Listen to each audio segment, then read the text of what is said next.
Hey guys, welcome back to Resistance Chicks. We're your hosts. Leah, are you with us? You wanted me to bring up the Nigel video. Okay, yeah. Today is the 3rd of February, 2019, and we have a very, very special guest with us today. Horatio! I'm I'm so delighted to have Horatio. Let me switch over so that they can actually see Horatio. Look at that handsome mug. No, they can't see the handsome mug. I've done it that way. I don't know why I was having a panic attack then. Oh, that would have been easier. I was working so hard to get you in the system, you see. So now you're like in the box. Direct to them. That's how we've done it in the past. Behind. Now they're just seeing you and a small little us. Lucky viewers. Exactly. So, why do we have Horatio on today? Well, Michelle? we've been trying to get Horatio here for a while. But today, I finally was able to convince him because there's been a lot going on. We have Theresa May. We have this botched deal. And then we have all these amendments. There's that you know nothing things about. Things that you really, like the World Trade Organization deal, the backstop, a whole boatload of stuff that Horatio is going to graciously break down for us. However, we were talking before we went live, and he was like, so do we need to do a refresher course and kind of maybe start at the beginning for people? Yeah, why don't you give us a take on what's going on there in the UK as far as Brexit and everything going on there. It's kind of up in there every single day. It seems like there's something different, and it also seems like the politicians obviously don't want to deliver Brexit, so what they're really good at is stalling. I mean, they're obviously like the kings and queens of stalling here. To try, like, last minute, like, let's get out the house. Right. You know? So, but also part of that refresher was literally, before we went live, he said, so do we need to break down, like, what the UK is? And I was like, yeah. And he's like, the difference between the UK and Great Britain. And I was like, yeah. So, did you bring up a map, or you want me to? I have a map that I can show them. But Horatio, maybe you could tell them the difference between the UK and Great Britain. Well, Great Britain is England, Scotland and Wales. The United Kingdom of Great Britain and Northern Ireland includes Great Britain and Northern Ireland. So Ireland is slightly separate. It isn't part of Great Britain. Great Britain is a geographical term because Great Britain is an island, whereas Northern Ireland is part of a political union with Great Britain. So it's officially the United Kingdom of Great Britain and Northern Ireland. Oh. On the flag. I didn't know that. Like, that's what I said. Just until now. So on the Union Jack, you've got the Cross of St George, which one or two pedantic people will argue isn't actually the Cross of St George. You've got the White Cross of St Andrew for Scotland, and you've got the red diagonal cross for Northern Ireland. There's no Welsh representation on the Union Jack because Wales isn't officially its own country. It's part of England, even though it does have some devolved powers. So when you look at the Union Jack, the red diagonal cross isn't Wales, it's Northern Ireland. Oh, okay, got it. Okay, so the British Isles is everything. The United Kingdom of Great Britain and Northern Ireland. Right. Okay. You can't see the map we brought up. It said the British Isles was like included Ireland as far as it goes. It doesn't include the British Isles may include Ireland, but it's not a political. But it's not political, right? Exactly. It's just geographical. Just geographical. Okay. Okay. So when people say the UK, they're usually including Northern Ireland. They just don't say it. Correct. Yeah. It's just shorthand because it's quite a lot to say and it's quite needless. Just say UK. Okay. But if you say Great Britain, then you are specifically excluding Northern Ireland from that. Really? Because Northern Ireland isn't part of Great Britain. Great Britain is the island of Scotland, England, and Wales. Oh my word! Oh my word! I did not know that. You have just taught me something new. Okay. So, seriously. I'm going to interrupt the interview. I want to ask everybody in the chat, is everybody else seeing this as blurred as I am? Let me know in the chat, because if so, we'll literally just pull up Horatio behind us, and that'll help with the processing. Oh. It might just be too much on the processor, and that's why it's a little bit grainy. Okay. So, carry on. So also, all right, so here's the deal, Horatio. The most recent Parliament vote, maybe you could just kind of break that down for us, because even I wasn't understanding it. And then I thought that I understood it after Nigel had done his EU Parliament speech. And then Horatio had to correct me and tell me I still didn't understand it. So breaking down literally all the different proposed amendments, what passed, what failed, what's non-binding, could you break that down a little bit? Yeah, the Nigel video, the recent Nigel video, is about tariffs rather than May's withdrawal agreement, although it all comes under that. But what was in Parliament last week was Theresa May trying to get her withdrawal agreement into law. Okay.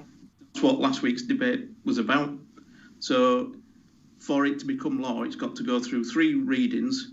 It's got to go through the House of Commons 3 times and the House of Lords 3 times. Wow. So that's where it's coming. Okay. So no one was ever going to pass Theresa May's withdrawal agreement because it's appalling. It's worse than staying, but I think that's partly what you were hoping, or at least Ollie Robbins was hoping anyway, that enough MPs would see it as a chance to scupper us leaving in a couple of months. Okay. So, but because MPs are a narcissistic lot, they can't agree on anything. So the only thing they can agree on is that they don't want to see Brexit happen. Okay. So all these new amendments were trying to scupper it without actually seeming like they're trying to scupper it. That's what I thought. So when it all comes down to voting, they actually do really think of themselves, because if they're seen to be overtly stopping Brexit, then they're going to be kicked out of the next election. People aren't going to vote for them. So they can do all the kicking and screaming on TV and on the radio, but when it actually comes to putting the name to something, as you saw, they'll actually vote things through. But the screaming is going to get louder over the next few months as the deadline approaches. So they've already stopped. They have a recess in February. They've already called that off. But I think that's just a bit of window dressing, really. It'll just be more time for them to get on TV and whinge. Maybe you could, since we're doing refresher, when you say whinge, complain. Nigel uses that word too, and all the Americans go, what? Whinge, whining. Bemoan. It's very similar Bemoaning to our word wince. So this week, what were some of the bills that, did any of them go through? And what passed and what were you thankful that didn't pass? There were quite a few. There were probably a dozen amendments to the withdrawal agreement, but they don't all get picked. It's up to the Speaker. So that's why he's been quite divisive over the last few weeks, because he's totally anti-Brexit. So he's the one who chooses the amendments. So if he doesn't like one, it's his sole responsibility. He can say, no, I don't want that. Are you serious? Yeah. So, which is pause real quick. Let's pause real okay. quick. The funny guy who does all the calling, is that the Speaker? Yeah, the poison dwarf. So he's anti-Brexit. He does all the calling. He tries to keep everybody in order. What's John his Bercow, name? yeah. John Bercow. Okay.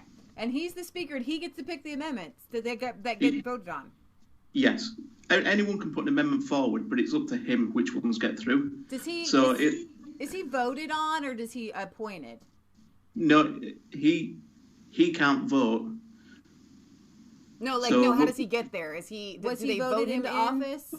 Oh yeah, MPs have to vote him there. So Okay. that itself is contentious as well, because he's officially a Conservative, but he's so far to the left. He actually got voted in under Labour votes. Okay. And he always tends to favour Labour's amendments. Wow. And okay. if you notice on Prime Minister's questions, he usually admonishes the Conservatives far more than he does the Labour benches. So he's a wrong-un, a complete wrong-un. Like John McCain. Is a Republican? He was the one that He's just more died Democrat. recently, but he was the biggest, I would say, It was a liberal in the anti-Trumper. Conservative Party. Yeah. Yeah. Okay. Okay, so Yeah. that's good to know. I thought he was kind of funny. I didn't know he was so biased. Well, I actually thought he was I thought he was left wing. I didn't know that he was a conservative. So supposedly. Well, that's the thing. He's actually a conservative, but it was the Labour MPs numbers that voted him as Speaker. So before he can get Speaker, the people can put the names in the hat. So there can be half a dozen or a dozen people who want to be Speaker, and they all have to stand up and give speeches of why they should be Speaker and what reforms they're going to bring in and things like that. And then they get whittled down to a final two, and then the MPs have a final vote on the last two. So it's bipartisan vote for this Speaker. Yeah. Okay. Wow, that's very interesting. Okay, so he allowed several Labour amendments to go through? Yeah, thankfully, because Jeremy Corbyn's a complete idiot, he decided not to put his own amendment forward in the end.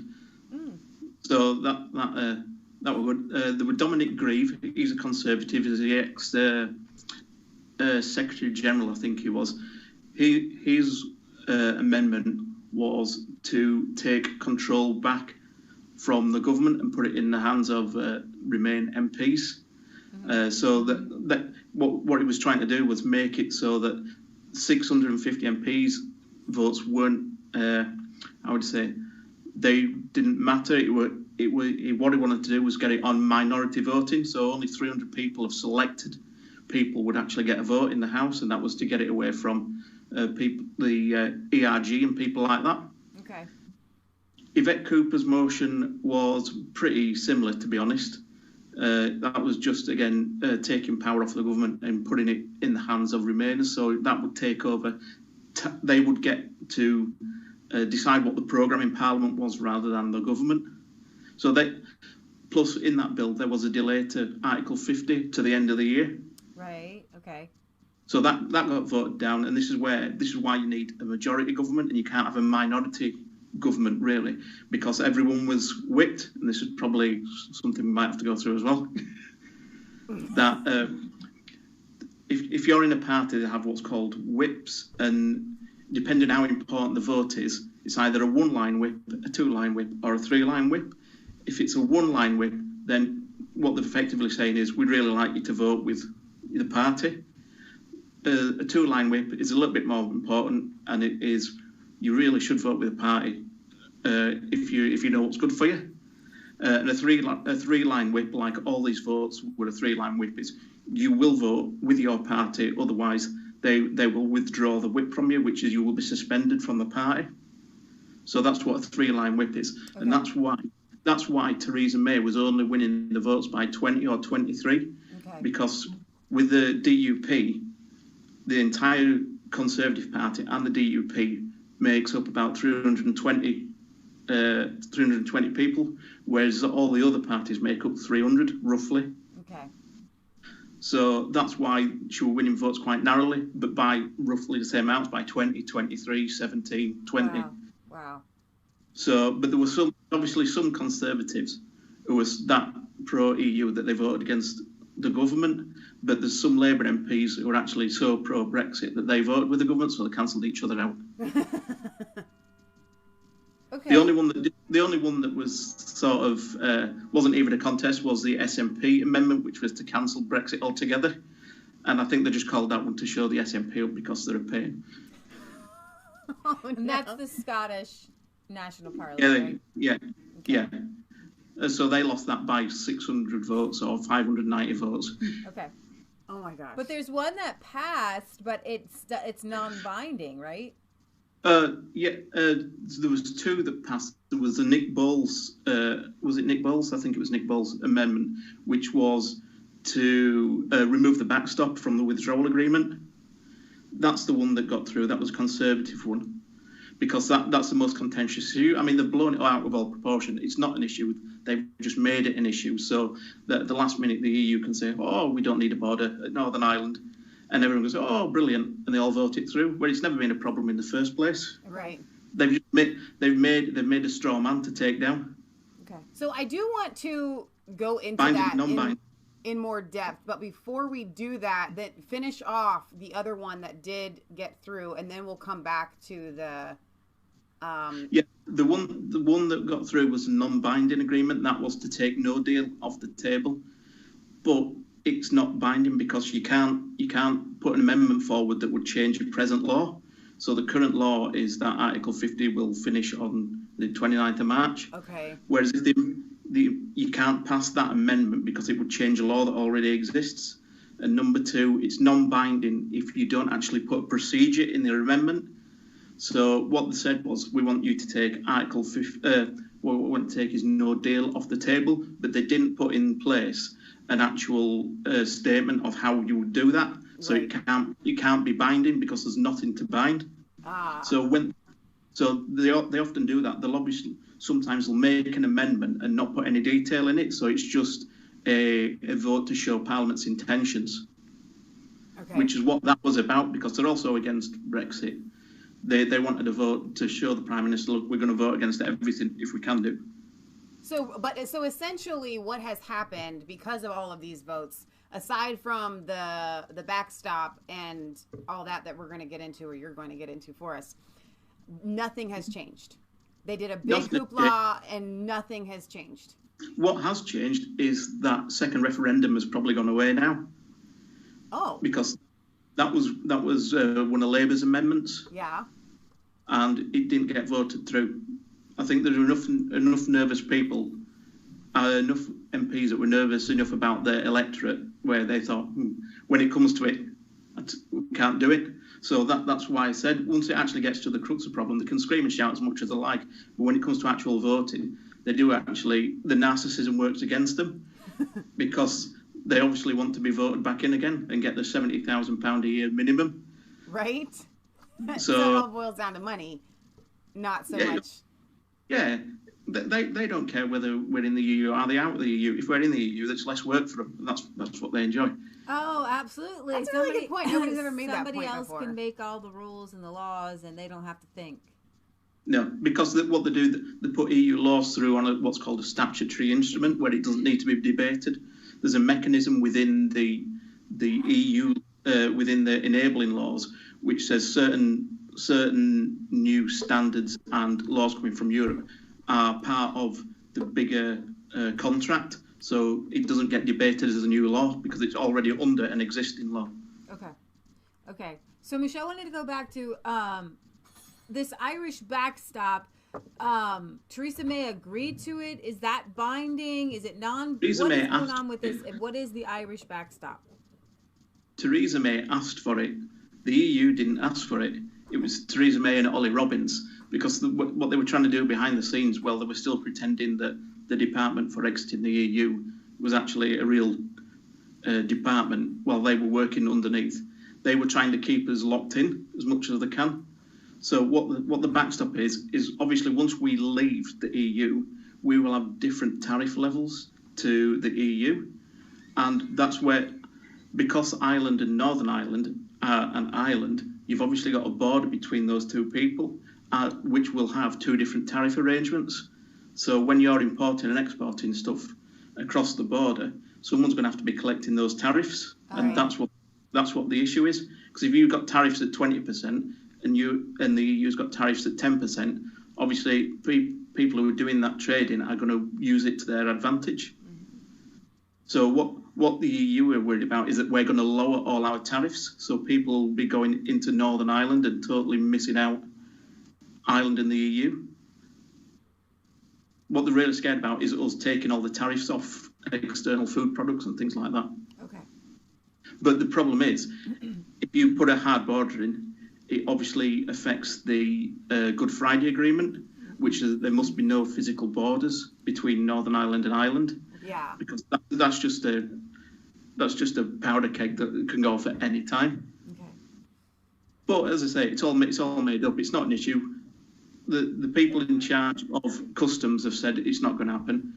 Okay. The EU said it's not going to happen, and people behind the scenes in the Department for Exiting the EU said it's not going to happen. We've already got stuff we've already got board checks in control where you do all the paperwork before you actually leave where you're coming from. Yeah. So there's no.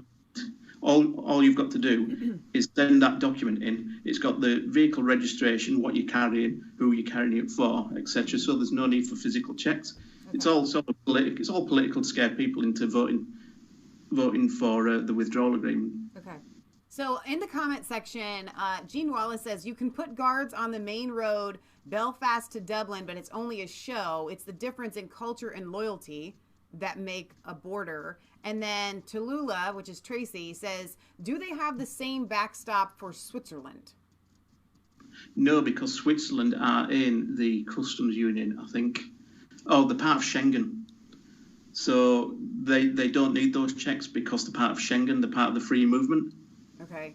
So there is no border there because they're part of the same tariff arrangements. Okay. Okay. I got you. Whereas what the politicians are scared of is that we're going to have lower tariffs than the EU. That's the problem, the difference in tariff levels. Okay. So, like countries like Finland they're not part of the EU, are they?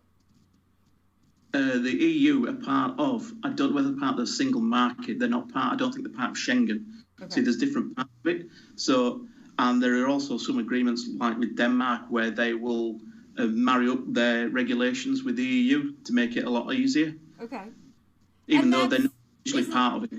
Isn't that what the whole deal, like you're supposed to have a deal to exit the EU just like these other countries that aren't part of the EU? They have some deals, right? And yeah, that's kind of what Theresa May was supposed to work out, right? Well, what they've done, they've made the withdrawal agreement into a new treaty rather than a separation agreement. A separation agreement. Okay. What the withdrawal agreement should have done was to say, on the 29th of March, all our tariffs and all our regulations are going to marry up, and then we're going to slowly pull away. Right. Okay. One by one. So that's where it should be. But what they're trying to do is renegotiate another single market customs union deal. Okay. And that's why it becomes so divisive, because they're not actually doing it as a starting point. They're doing it as they're not doing it as a starting point to leave. They're moving it as a starting point to start something else. Okay. So if you had your way with leaving Brexit, I mean, how would you negotiate a deal with the EU? What would you say? What would be your ideal way of leaving the EU? Well, at the beginning, I'd have done exactly that. Look, on the day we leave, everything's going to be the same, and we're slowly going to change our regulations and our tariffs to suit us. Okay. But now we're in a situation where it's either some kind of cobbled together deal, or no deal, or it's not no deal. It's we're just leaving. What they're doing, they're weaponising the no deal phrase to make it awful, and it's not. It's just we're going. That's it. So I would say just leave. So what are the? Everybody keeps saying that if there's a no deal, then you can divert to the World Trade Organization terms. What are those terms, and do you favor them? Do you think that's a good idea? Well, the World Trade Organization, what it does is tell you what the maximum tariffs can be. It doesn't tell you what tariffs to set. It just tells you what maximum can be. So you can set it at anything under that level. Okay. So when they were talking about this week about GATT 24 of the World Trade Organization, what that is an agreement between the two parties that they aren't going to enact any new regulations or tariffs for 2 years until they've sorted everything out. So it's not actually a deal in itself. It's just a continuation where they agree to play by the rules and not be nasty to each other. Mm-hmm. Okay, so we're already under the World Trade Organization regulations anyway. But because we're part of the EU, we're part of the EU's as well. So all we're doing is slipping into an independent part of it. Okay, maybe now would be a good time. Do you have that clip of Nigel up? Let's play that. I don't know if Horatio's going to be able to hear it, though. Well, Horatio's seen it. Okay. I've seen it. Okay.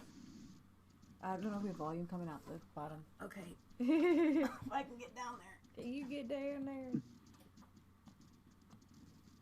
All right, so this is Nigel Farage this week in Brussels after the Commons Brexit. And indeed, public anger had a big impact on those votes in the House of Commons yesterday, and with it we've seen a diminution of the risk of a second referendum. For now, the prospect of Article 50 being extended taken off the table. And when I hear speakers, despite the Spellman Amendment, saying today they're worried that the risk of a no deal has increased, you're right, it has. But not because of what happened last night in Westminster, but because of the response, gentlemen, we got from you this afternoon. You know, even when the Prime Minister actually gets a majority behind her. And all right, I accept she made a dreadful mistake by signing up to the backstop. You summoned her. At 4:15 in the morning, she left Downing Street. She went to meet the ultimatum that you'd set her. She signed up to something that has proved to be a disaster. She signed up to something that no country, unless it had been defeated in war, would have signed up to. We now realise that mistake.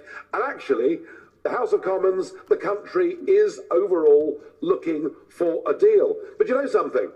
Before the referendum, no one knew who the European Commission were. That Maoist Barroso was a complete unknown. You guys are now household names. And what we've seen is an appreciation in Britain that unelected bureaucrats in Brussels have been talking down to and humiliating the Prime Minister of our nation, and we don't like it. And even when she comes back, trying to be reasonable, saying let's renegotiate, you're not prepared to give an inch. The reason that a no-deal Brexit's got a little bit closer is because of the language and attitude, not just from the Commission, but from many in the Parliament towards the United Kingdom. I think public opinion will be very, very angry that there is no give today from anybody in Brussels whatsoever. I think many will say we're simply dealing with fanatics who are not prepared to be reasonable and make any sense of compromise. And of course, Theresa May has made compromise after compromise, way too many compromise in my view. So I think we are beginning to think that the public will come to a view that no deal is better than the backstop. And that's a big problem. It's a big problem for all of you who want to get re-elected in a few weeks' time. Because no deal means no 39 billion and your voters will be coughing up the money.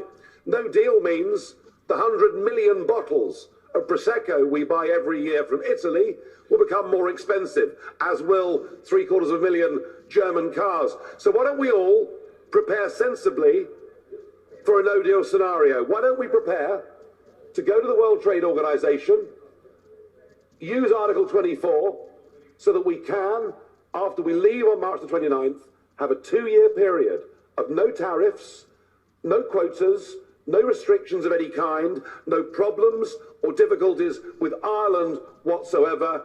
Brexit will have been delivered. You will have protected for at least 2 years your voters. That, I think, ladies and gentlemen, right now is a possible constructive way forward. So maybe you could explain, because I was like, I was thinking it was all about tariffs. And he said, no, really, it's about that $39 billion. Could you explain that to them a little bit? Well, what he was saying is a lot of Remainers have jumped on that, saying, you say things are going to get more expensive by leaving the EU. But that's not what he was saying. He's saying without Britain's contribution, then the European taxpayers are going to have to cough that money up. So the car manufacturers are going to get charged more. They're going to put more on the price of their cars to cover that increase in tax. Anything else to make, bottles of wine, they're going to have to increase the price of that to cover that tax. So that's what it was meaning by prices increasing. Okay. Not because of no deal, but because Britain's money is going to go somewhere else. So they're going to have to make up that shortfall. The only way they can do that is by raising taxes. So what are they going to do? They're going to fall to pieces eventually.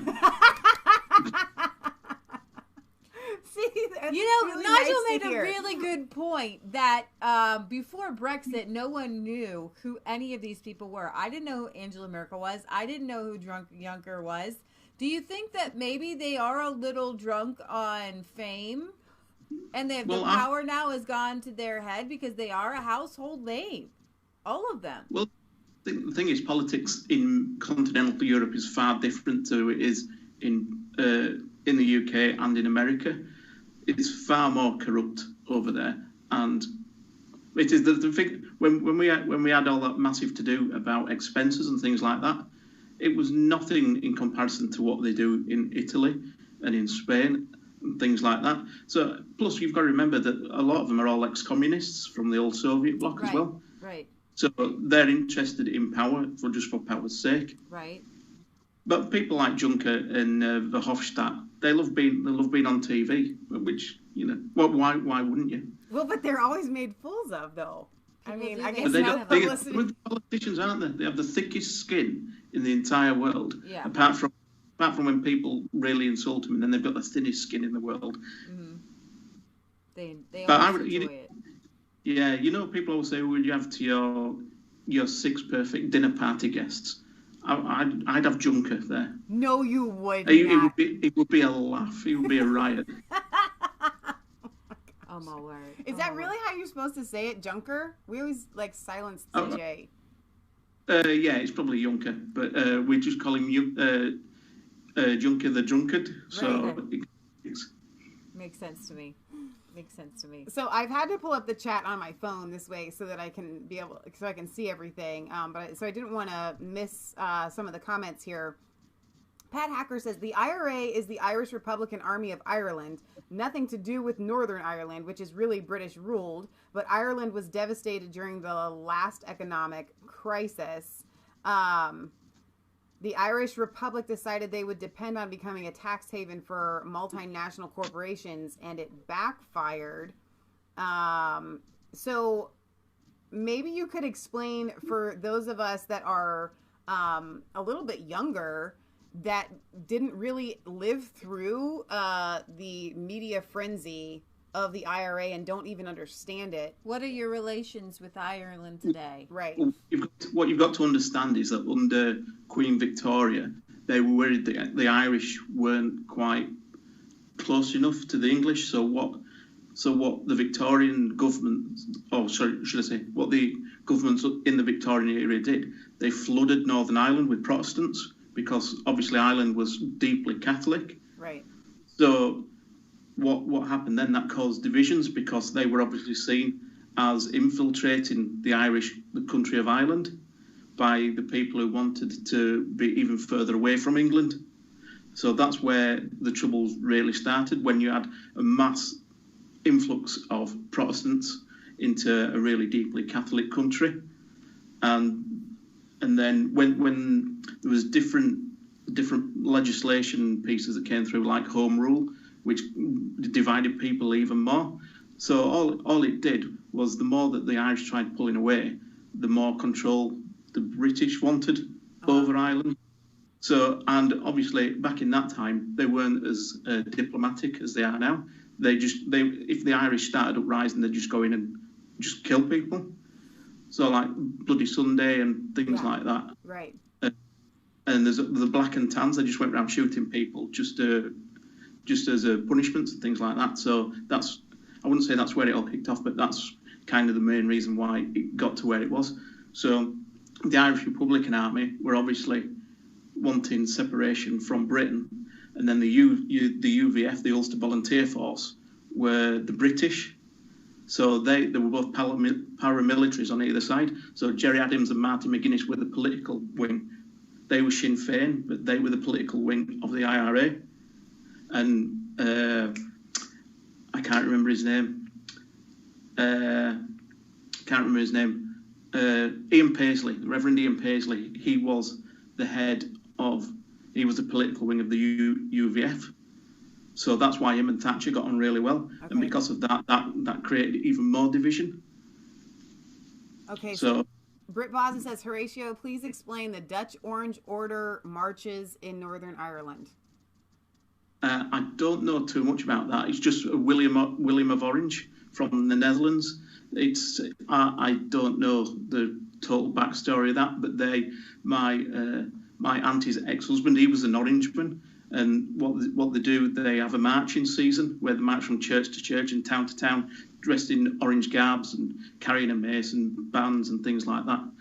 And what they've they've had for a while a marchers commission, where they've got to agree to marches on either side at different times of year, and you're allowed to do certain ones every year. Okay. Just so everyone knows it's going to happen this time of year. But just doing that can cause problems, because they'll march, Protestants will march through Catholic towns, and Catholics will march through Protestant towns.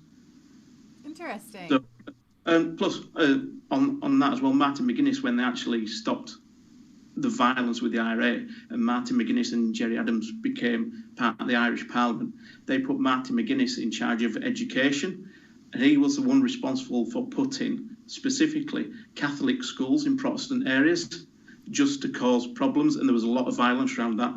Parents outside school would be literally fighting with knives and guns outside school. Wow. And protect their kids going to school because Martin McGuinness had purposely put schools in that area. Oh my gosh. Wow. That's crazy. I mean, but here's the deal. Because we understand on a personal level the differences of doctrine, and I can understand from both sides, from both angles, the fervency of no, I'm not going to have my kid raised Catholic, or no, I'm not going to have my kid raised Protestant. Like I can totally, but that's totally insane. Do you remember the Boston bombing at the marathon, Marathon? There was a lot of people in Northern Ireland and Britain who wouldn't give any money to the charities that were started to help those, because most of the money for the IRA came from Boston. Oh wow! Oh my gosh, that's crazy. Well, obviously it came from foreign governments as well. Right. But because they're deeply Irish in Boston, a lot of the support and a lot of the money came from Boston. So when that happened, a lot of people weren't too concerned about it. They're like, oh, now you know what it's like. So that it was a really interesting thing when that happened. Maybe you can solve a mystery for me then, because we have a whole holiday called St. Patrick's Day. In America, Irish are Irish. They're beloved now, and we have Irish in us. Our grandmother's last name is Dyer. She's deeply Catholic Irish Catholic. We have tons of things around our house, and when we would do some of our episodes on Ireland, the chat was kind of filled with a lot of Irish hate. I had never experienced that before. Can you explain that to me? Well, it's purely down to Catholics versus Protestants. That's it. So they just... well, that's what it is.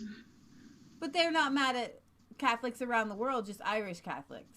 It seems like a little bit more fervency. So I can talk about the Pope, and it's like, he's kind of like the Antichrist. But like Catholics in general, or the Italian Catholics are fine, but the Irish Catholics are not okay with the people in Great Britain.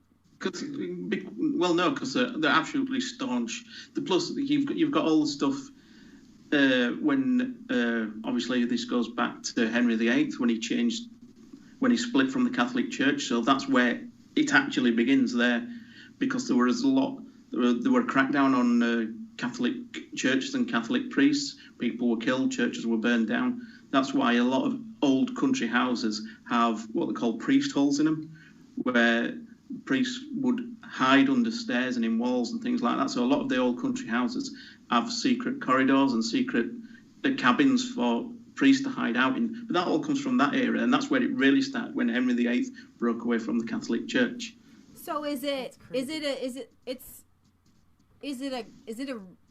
can't be like a racism thing, but like when people say Irish, I mean, do they have to quantify, well, I'm Northern Ireland, or is there like legitimate? No, people say I'm Irish or Northern Irish. They really do say Northern Irish. Yeah, Northern Irish, yeah. And is that a quantifier for their safety? I mean, in some cases it might be. I wouldn't have thought so, but in some cases it might be where tensions are still high. Yeah, well, tensions are still high in the chat when I mention Ireland. We're so proud to be Irish. Yeah. I mean, we're Swedish and we're Irish and we're proud of our heritage. And then some people in the chat are like poo-pooing the Irish. Whoa, Jack, you need to calm down. Okay, so hang on. Let me get to a couple of the comments here.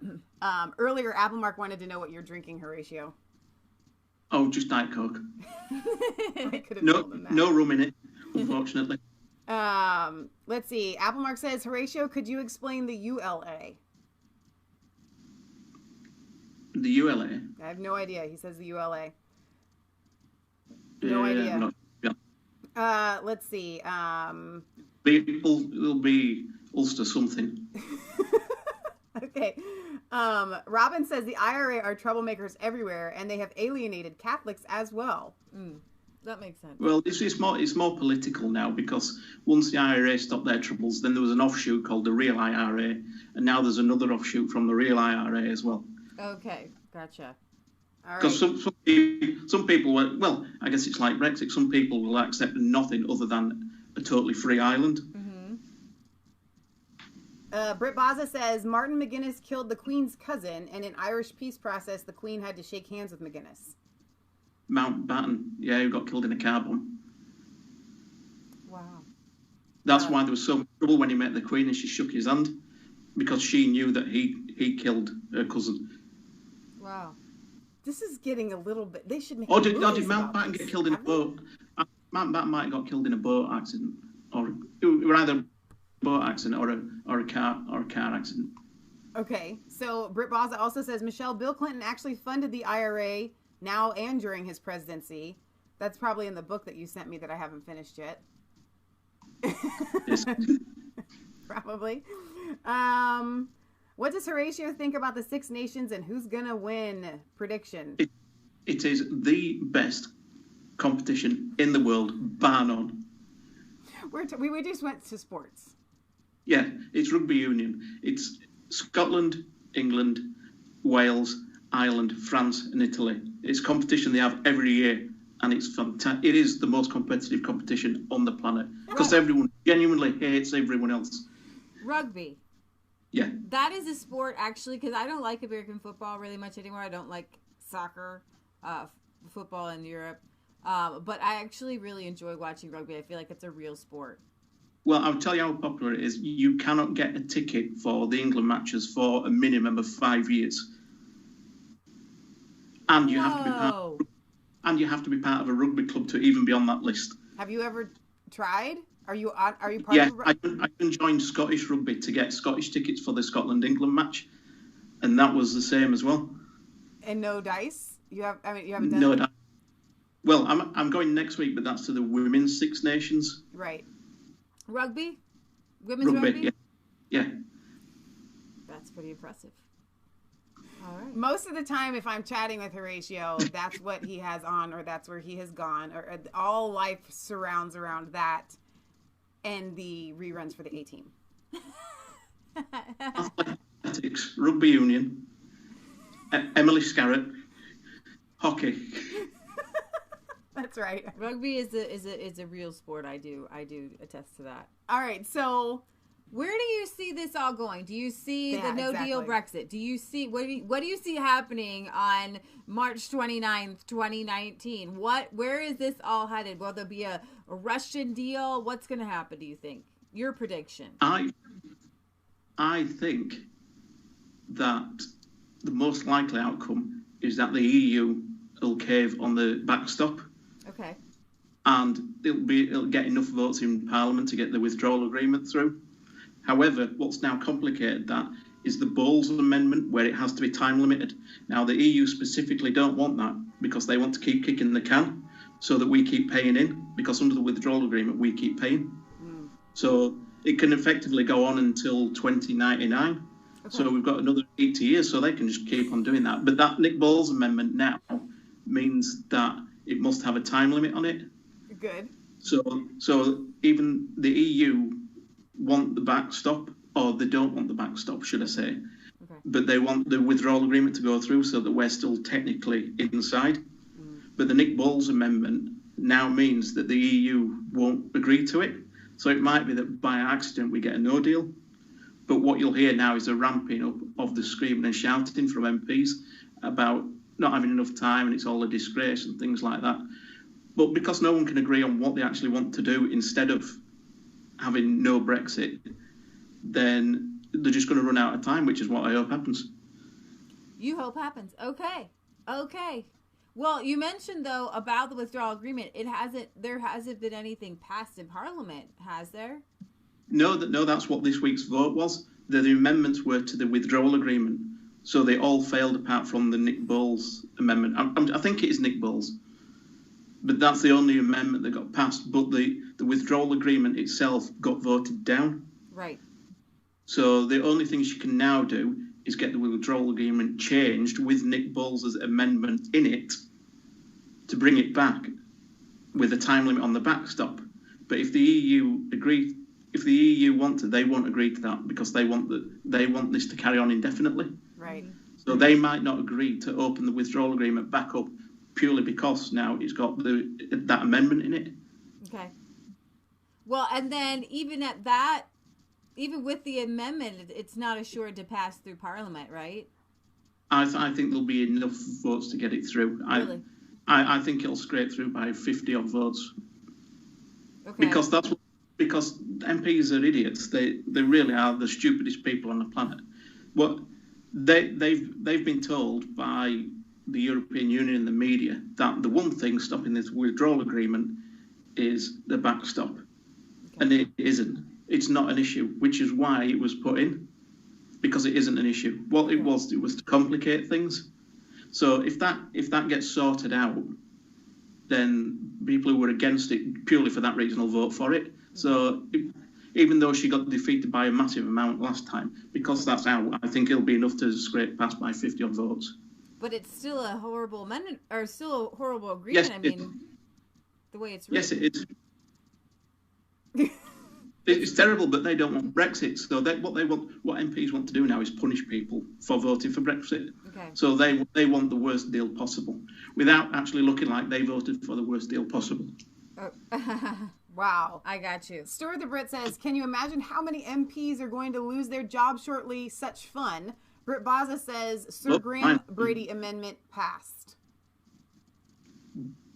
Graham Brady, yes, not Nick Bulls. Graham Brady. Okay. All right. Very good. So I want you guys, if you have any more questions for Horatio, to put them in the chat.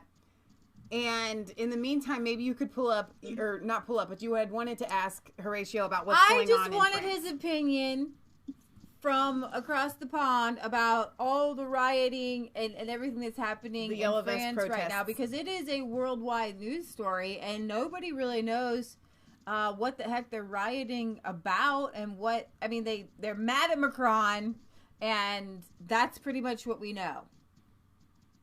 Yeah, they're writing about tax rises again. Okay. The taxing them out of being able to work. There's no point working because Macron keeps raising taxes. Okay. So that's why they're called the gilets jaunes, is the yellow vest that they're wearing. If you drive through France, you have to legally have a yellow vest in your car, along with a few other things. So, but what that also does, because it's the law that you have to have those, that they can outlaw it as a uniform because it's already required by law. But that's why they're using them. Ah. Okay. That's really interesting. But now it's gone quiet now because Macron's enforced a D notice on reporting it. So that's why it's gone quiet, because a few protesters have been killed. Okay. So that's why it's gone quiet. You're not allowed to report on it. Okay. If you're now that's just if you're in France, but it seems to me that the mainstream media across the board around the world isn't. The D notice has been passed by us as well. We can't report it either. Wow. Because it's not in America. No one's talking about it. No, literally, it's just, it is. I mean, American news is talking about it. But not to the extent of it. Like, they kind of give it a little bit. Okay, that doesn't count.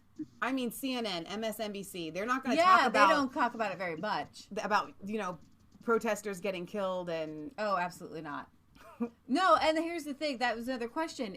If these were true leftist riotous, then CNN would be covering it. They'd be covering it ad nauseum. If these were protests, let's say against Viktor Orban or against the Polish government or something like that. If these were protests against a conservative government, they would be covered ad nauseum.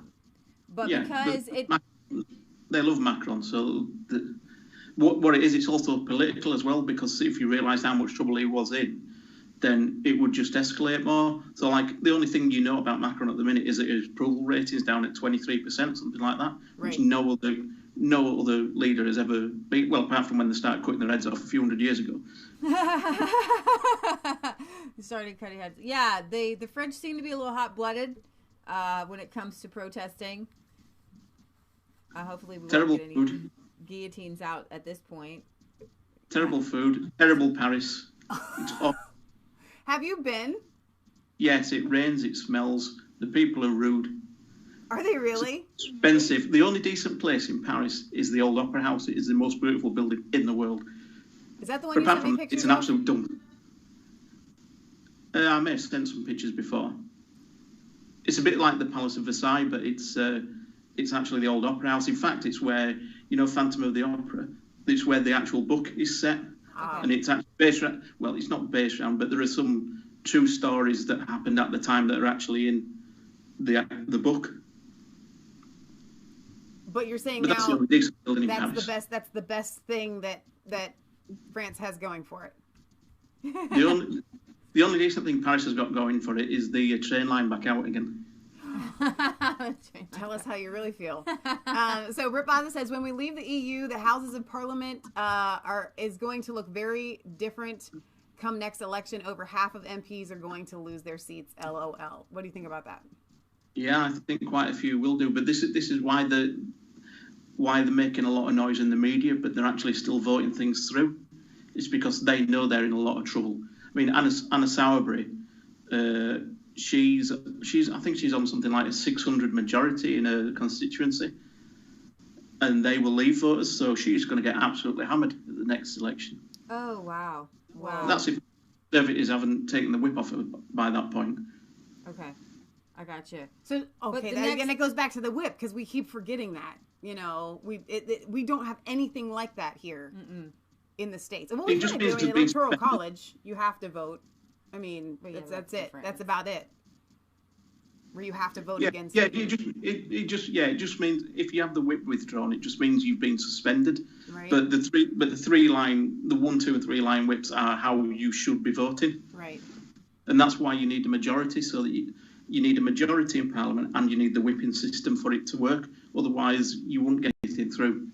Which would be good for everyone else, but not be good for how Parliament works. Okay.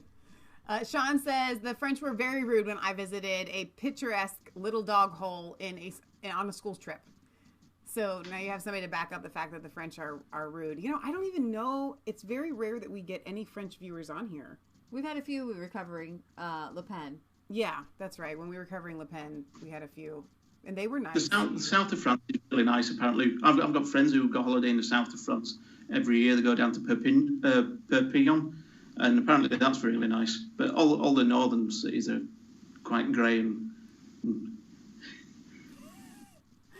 Britt Baza says, the whip is a high-ranking MP who orders the party to vote along the party lines. I think he was just reiterating that, like you said earlier. Let's see. Stuart the Brit says, the Tory party has employed top lawyers to help get rid of Remainer MPs. I'm not sure how legally they can get rid of them other than the normal ways. Election process. Yeah. But there's no election in sight, right? Because you guys. There's interesting news though that there is possibly a few Labour MPs and a few Conservative MPs are trying to start a centrist party again. Is that the one where you sent me with Rees-Mogg? No. That was another amendment. That was a proposal. Okay. That's for not next week, the week after's votes. Wow. So if she's still struggling in 2 weeks, what both sides of the Conservative Party have come to an agreement on how they can move forward.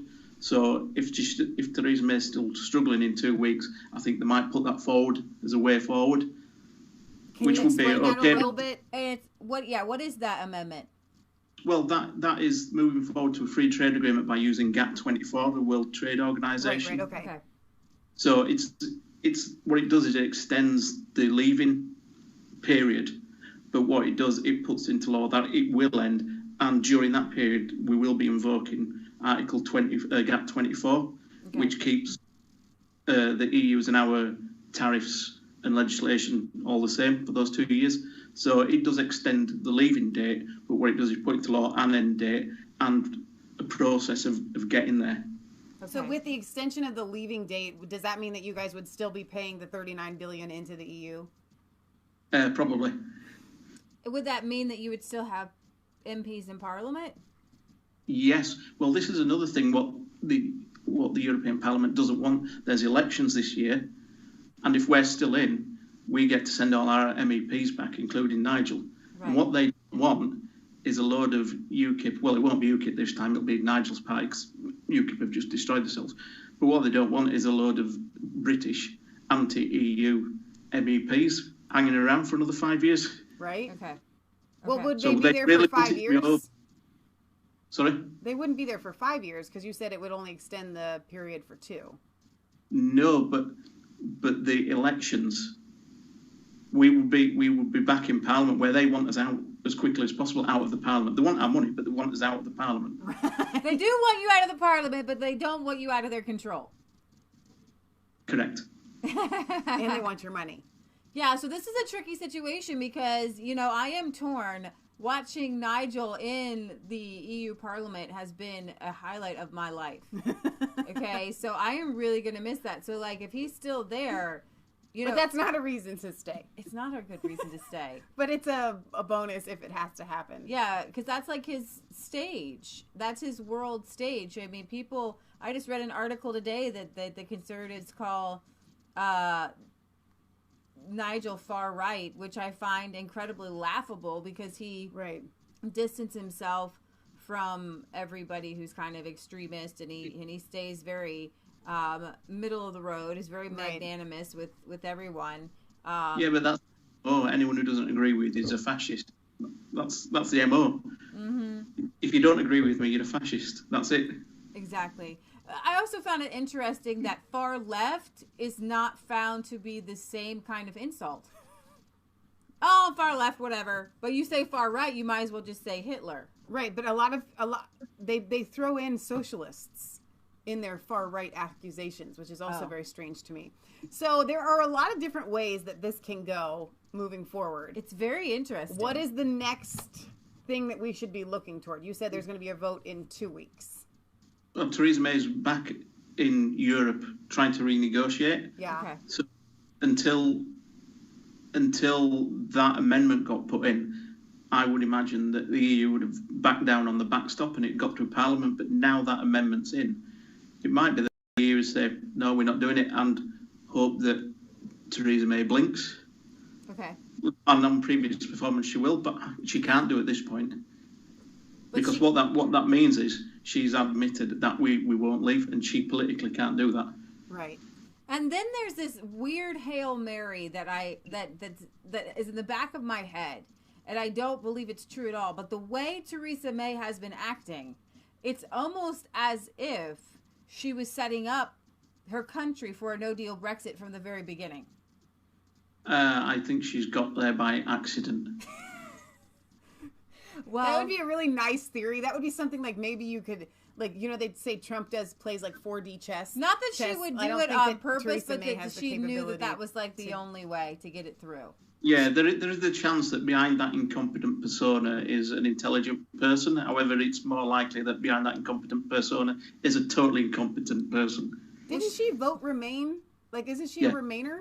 Yeah, that's why she got voted in, because Andrea Leadsom was a Leaver. So it was down to those two. And Andrea Leadsom made a complete hash of her leadership bid. Okay. Which is why May accidentally got voted through. Wow. Well, that and that Michael Gove stabbed Boris in the back. Oh. Okay. Politics over there seems a little bit brutal. Yeah. It's confrontational. It's purposely set up that way. I mean, if you even look how the House of Commons is designed, it's purposely at each other. It's the front benches are 2 sword widths apart, and that's from when it was built, so people couldn't stand up and stab each other. Right. Right. Okay. So wow. And we have first past the post as well, rather than the continental European way, which is a big mishmash, and it doesn't work because there are so many people making those decisions that nothing anybody ever wants gets brought through, because it gets watered down so much with everyone getting their 2 penny thing that they make rubbish laws. I mean, we make rubbish laws as well, but at least we get decisive laws because we've got one party in control, and if they've got majority, they get it through. But British politics is confrontational. That's how it is. Robin says, haven't they had fistfights on the floor of Parliament before? What is this, a hockey game? I think they have in places like Hungary and the Balkans and places like that. But not in the UK. But not in the UK. You guys are a little reserved. Well, you'll have to say my right honorable gentleman or my right honorable friend when you're addressing your enemy. It's all very tongue-in-cheek almost. Like It's honourable if you're an MP, or you can just say the member for. But if you've been part of the front bench, then you're the right honourable. And if you're part of the bar, if you're a lawyer, then you're my learned friend. Oh, wow. Fancy.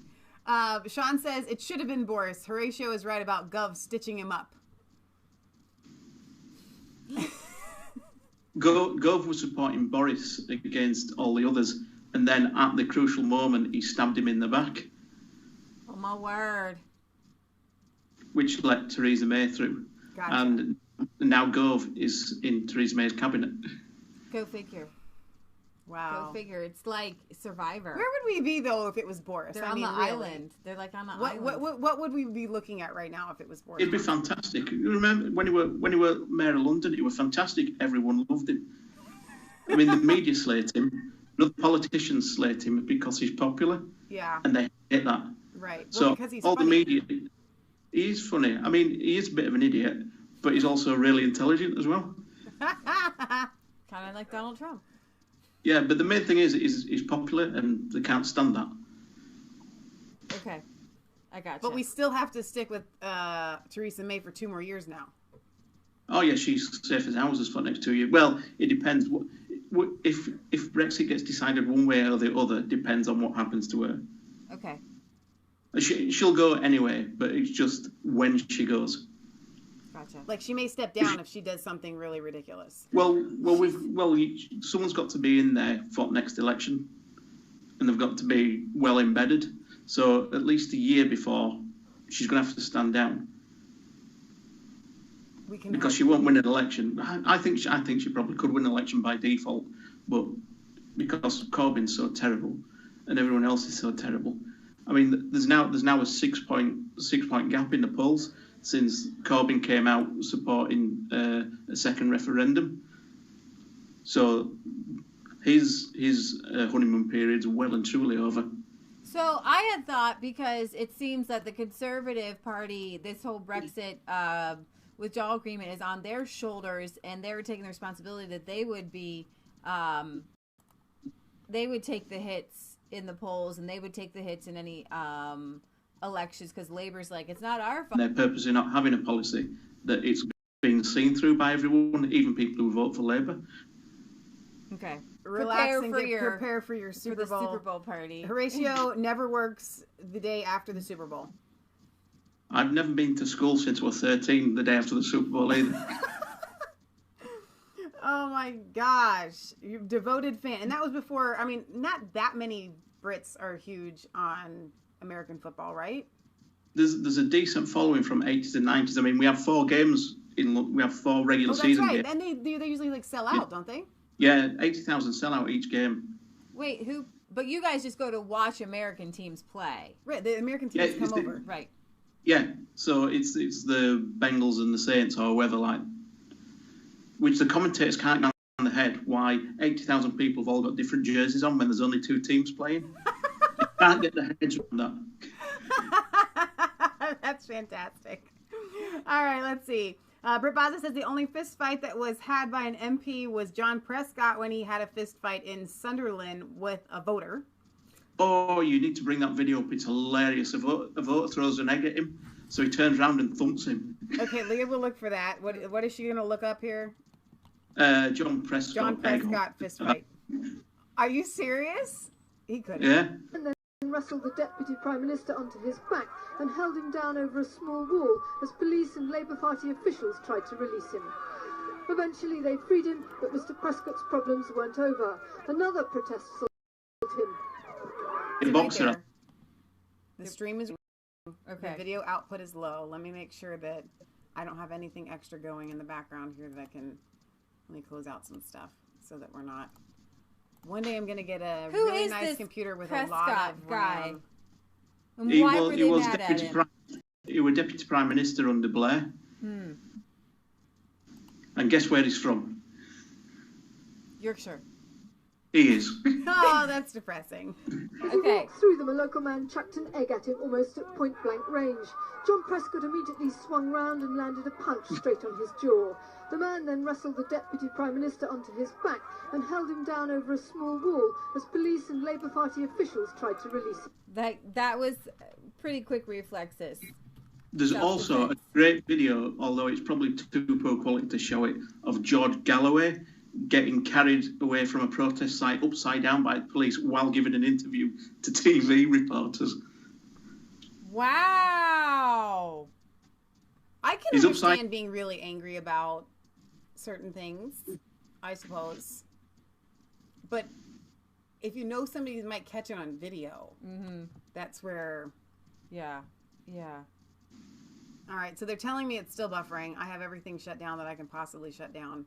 Next time we will put Horatio in the back behind us. I don't know why I was thinking. We've just always been doing recently. Okay, now we're back. Recently we've been doing it this way, and I totally forgot. It's better, I think, when you're behind us. And it saves on my processor. So this is from Zero Hedge. It says, Brexit chicken, 1 to 2 years of pain now versus permanent idiocy. The UK is at a crossroads. Fear-mongering of crashing out of the EU is in play. The EU is playing chicken. The UK choice at hand. Number 1, short-term small amount of pain with enormous long-term benefits. Number 2, long-term idiocy. What do you see? Do you see the fear-mongering at a local level? I mean, do you hear on the street, are people afraid of not getting sandwiches? Are they afraid of getting, STDs? Are they afraid that you won't have any food? Or does everybody blow it off as just fear-mongering? It's all nonsense. I mean, the BBC have 2 or 3 stories every day. Bins not being it. Oh, they said, body part.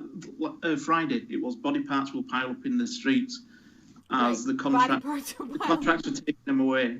Won't valid anymore. And you have serious news presenters saying it as with a straight face. Yeah, okay, yeah. The STD one really threw me. I mean, that kind of overplayed your hand a little bit. It's a new superhero. Oh my gosh. Okay, so Horatio, we're going to let you go. Thank you so much for helping us kind of weed out some of these weeds, because this is one of the most confusing stories that we try to cover. Brexit, it's happening, it's not happening. Theresa May says it's going through, it's not going through. There's a bad deal and then a worse deal. And then there's this Irish thing going on, and people hate each other, but it's going to be fine. And the Customs Union and the World Trade Organization terms and well, hang on, wait. Let me ask you this before we let you go. Be honest. Horatio is honest to a fault, actually. Sometimes. Do you understand this better than other people, or is it? And is it as complex as we are making it out, or is it most people in the UK get it because this is how you were raised and you know these things? I'm more interested in politics than most. If my mum and dad don't know anything about it unless it's in their newspaper. Oh dear. Okay. So no matter how many times they don't believe anything that you read in that, because they read a particularly bad newspaper as well. But they have no interest in finding out anything further. But I think most people have a decent understanding, even if they don't know the real detailed politics inside it. I think you can see it on 2 ways. Well, it's a very simple premise. You can't fail to get the premise. We're leaving, and it's simple because all we want is to leave and to still trade. That's it. Right. But the technicalities of it are complex. So when Remainers say that, oh, you said it would be very easy. Well, it is very easy, but the technical parts of it aren't very easy. The overarching things are very simple to grasp. We need to do this. That's a simple concept. However, the actual machinations of getting that done are quite complex. That's why you need negotiators. If it wasn't complex, you wouldn't need negotiators. So the premise is simple, but the actual getting it done is not quite so simple. Okay. I get it. No, and it makes perfect sense. I mean, it really does. They've overcomplicated the situation and kind of played their hands of incompetence to say, hey, we can set rules with trade just like Canada can. I think that a lot of people talked about that. Why can't we trade with the EU like Canada does or Australia? Why can't we trade on those on their same level playing field? I can speak. What do you think about that? What do you think about how the EU trades with Canada or Australia? What you've got to understand is that our political class have been through an education system that brings them up under the managed decline politics. So where their view is, we've come from an empire over 100 years ago, and the only way from that is down. So they see us as a diminishing power, and we're at a point already where we're quite not a great power, and we can only get worse. That's the educational view that they're brought up with. Okay. So they can't see positives. They only see that this bigger unit will be far better for us because those Europeans have far better at things these days than we are. Okay. So it's definitely a self-deprecating education to where the whole like white supremacy teaching is like the whole British supremacy teaching. You're bad because you were British. You're bad because we had, colonies in India. We're just bad, and we have to suffer punishment like the Germans Correct. after Hitler. Correct. That stinks. That's awful to grow up with a guilt. Like you're like 3 years old and you're guilty for the colony in India. So you suffer, child. It's this guilt guilt for something that you can do nothing about. Right. That you had no part in. The average Brit did not take part in colonizing, and making the empire. Right. And seriously, having that guilty mentality doesn't help anybody move forward. It's like depressing. When you go into the pubs, the feeling is not this overwhelming guilt.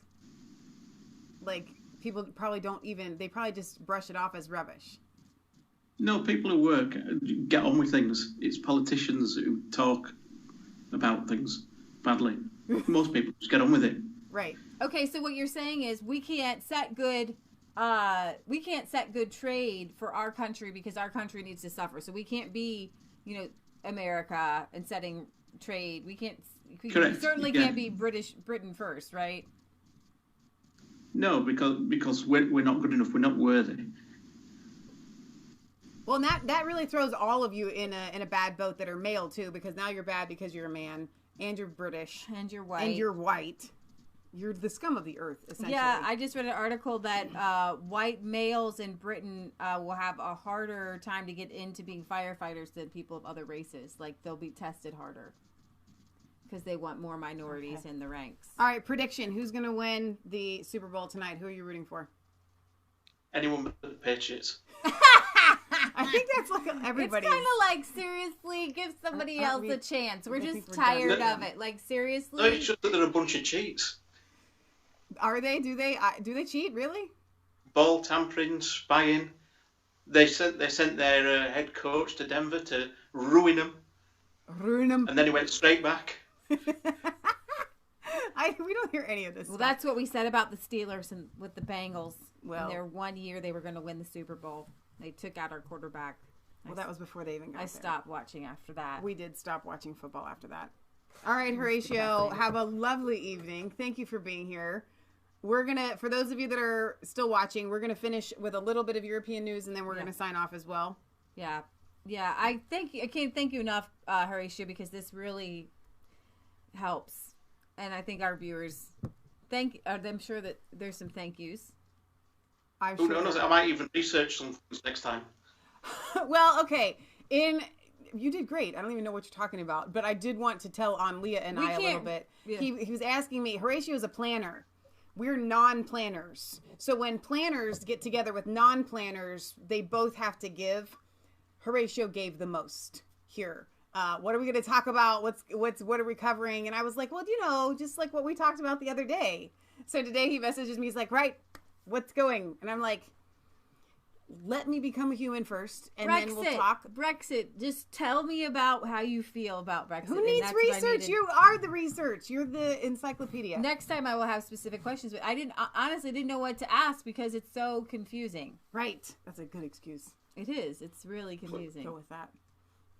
But it's like when me and my mate are going to watch athletics in Europe later this year, and he's not even bothered to start planning anything like that because he knows if he starts planning things, I won't like anything, so he just leaves it all. That's smart. Actually, Leah is a planner. Leah does all the planning if it comes to like a trip or something like that. I just show up. I love to plan. But you don't like to plan. I don't mind. I would have gotten some questions, but you asked me like a half an hour it was before. It was yesterday. I don't remember. No, you just we were asked at the me half an hour fire before. We were at the fire. Remember? Yeah. Yeah. Mm-hmm. Okay, so now you get to see some live sister spat. That's as bad as it gets. Well, I thought him through, and I'm like, just Brexit. Just talk about it, please, somebody. It's so confusing. All right, so we love you, Horatio. You are so fantastic to have on. I know all of our viewers appreciate when you come, and I love that you said next time because now we have it on video that you'll be back. It was a slip of the tongue. I was being polite. I heard it. You really said it. It'll be more than it'll be. It's sooner okay. Than a year. You people in the UK are so polite, and you do a lot of things you don't want to do. You marry people you don't want to marry. That's mostly just.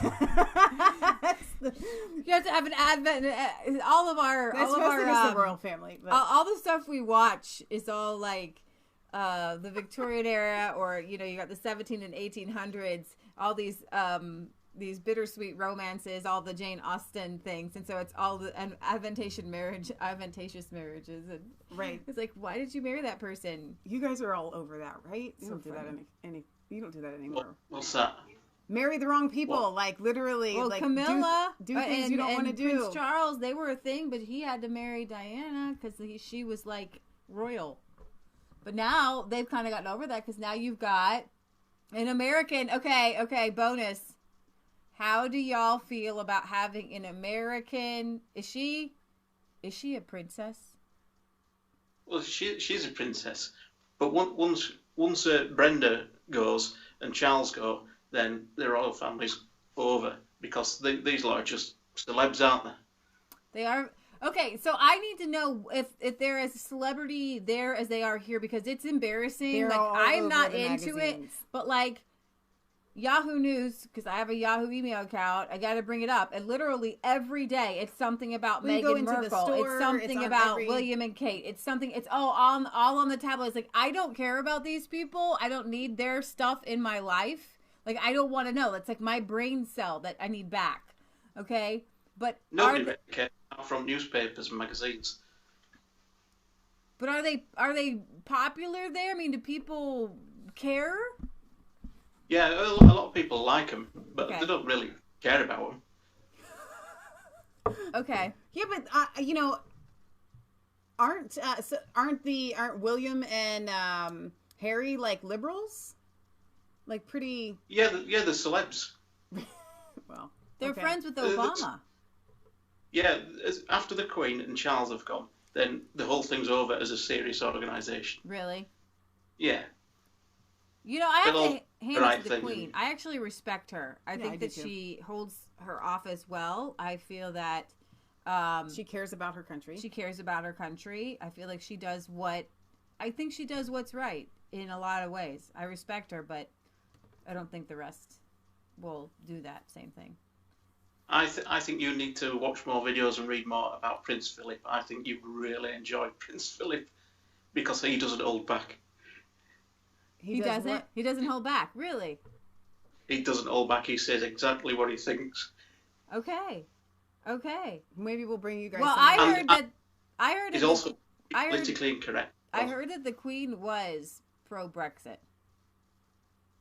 Well, it depends what you see. Obviously, as an institution, they wouldn't like another external power being over our Parliament because officially she is.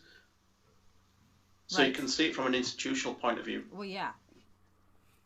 Right. Because So, officially she's leader, she's a ruler. She just hands that power out to Parliament. So at any time she can do anything she wants. If she wanted to, she could start a war. She is in control of everything. She doesn't need a reason. She can say to the armed forces, go and invade. but that this, power that, will that, go this. to William someday. It will. how does that make you feel? I don't care. Sean says Prince Philip is well known for his gaffes. Britt Baza says the Queen is very good. Charlie is a right Charlie, and the rest are idiots. The Green Knight says when the Queen passes, the monarchy is finished. Charles talks to plants, and his sons are too much like their mother. That's very interesting that he should say Charles talks to plants, because a friend of ours was visiting with our favorite farmer, Joel Salatin, and Joel Salatin has been commissioned. This is Joel. This is by us Prince with Joel. Charles to. That's Joel. Nope. That's Joel. To help consult, I guess, on some of Prince Charles's farms. So is he like, he must be big non-GMO organic type guy? And what kind of farms does this guy even have? What farms does he have? He's the biggest landowner in the country. Oh. Personally, or because he is... Personally. Oh. Well, he's the Prince of Wales. But I mean, like, did he inherit that, or has he been seeking it? Like... Yeah, no, he gets that. Okay. So that actually, it's him and the Ministry of Defence are the biggest landowners. Okay. Is that kind of fair? Doesn't seem fair. Food still grows on it, whether he's in charge of it or someone else. Okay. All right. That's fair enough. Well, and just a piece of brilliant information. Do you know Zara Phillips? Seeing as we're talking about royal family, Zara Phillips, she's Princess Anne's daughter. She's an Olympian. The guy she's married to went to school. Guess where? Wakefield. There's a bit of history for you. That's Yorkshire. That's where Horatio is from.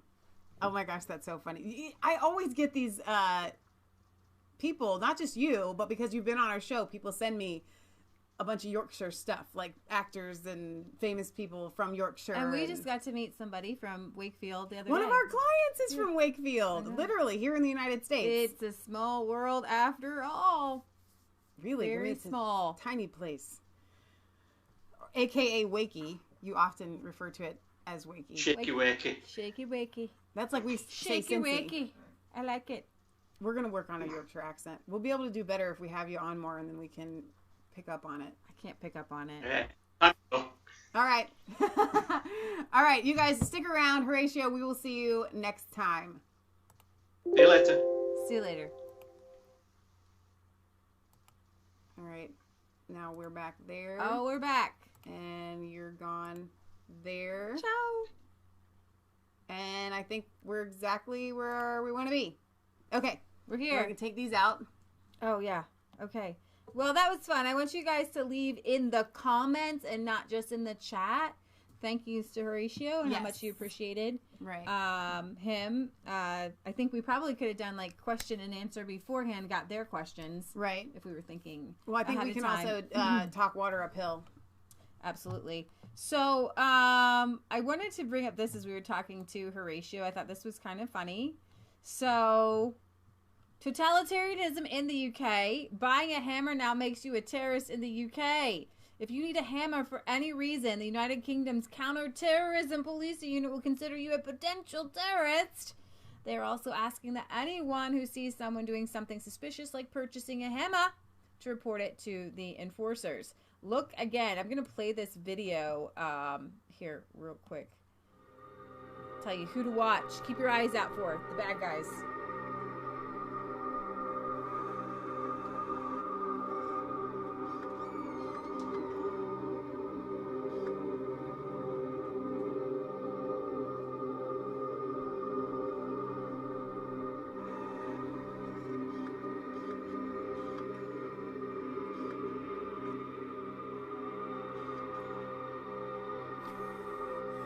So really, that's the part that Leah wanted you to see, and I'll finish it. But he puts a hammer in his basket.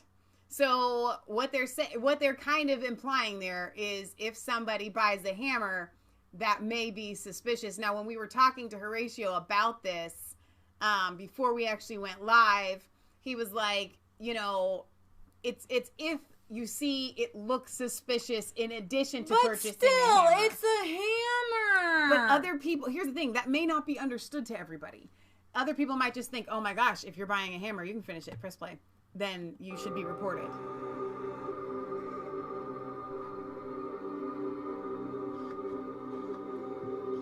So if somebody's kind of recording the police,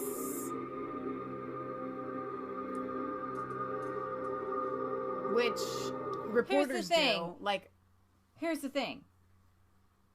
What it says is, if somebody buys a hammer, look closely at them. Right. It literally is saying to you, look closer. Do you see any other things that they might be buying or doing that might... It is saying a hammer is suspicious. They're asking citizens to become like little... detectives? Yeah, this is so ridiculous. But what I took away from the last bit there was that person recording the police.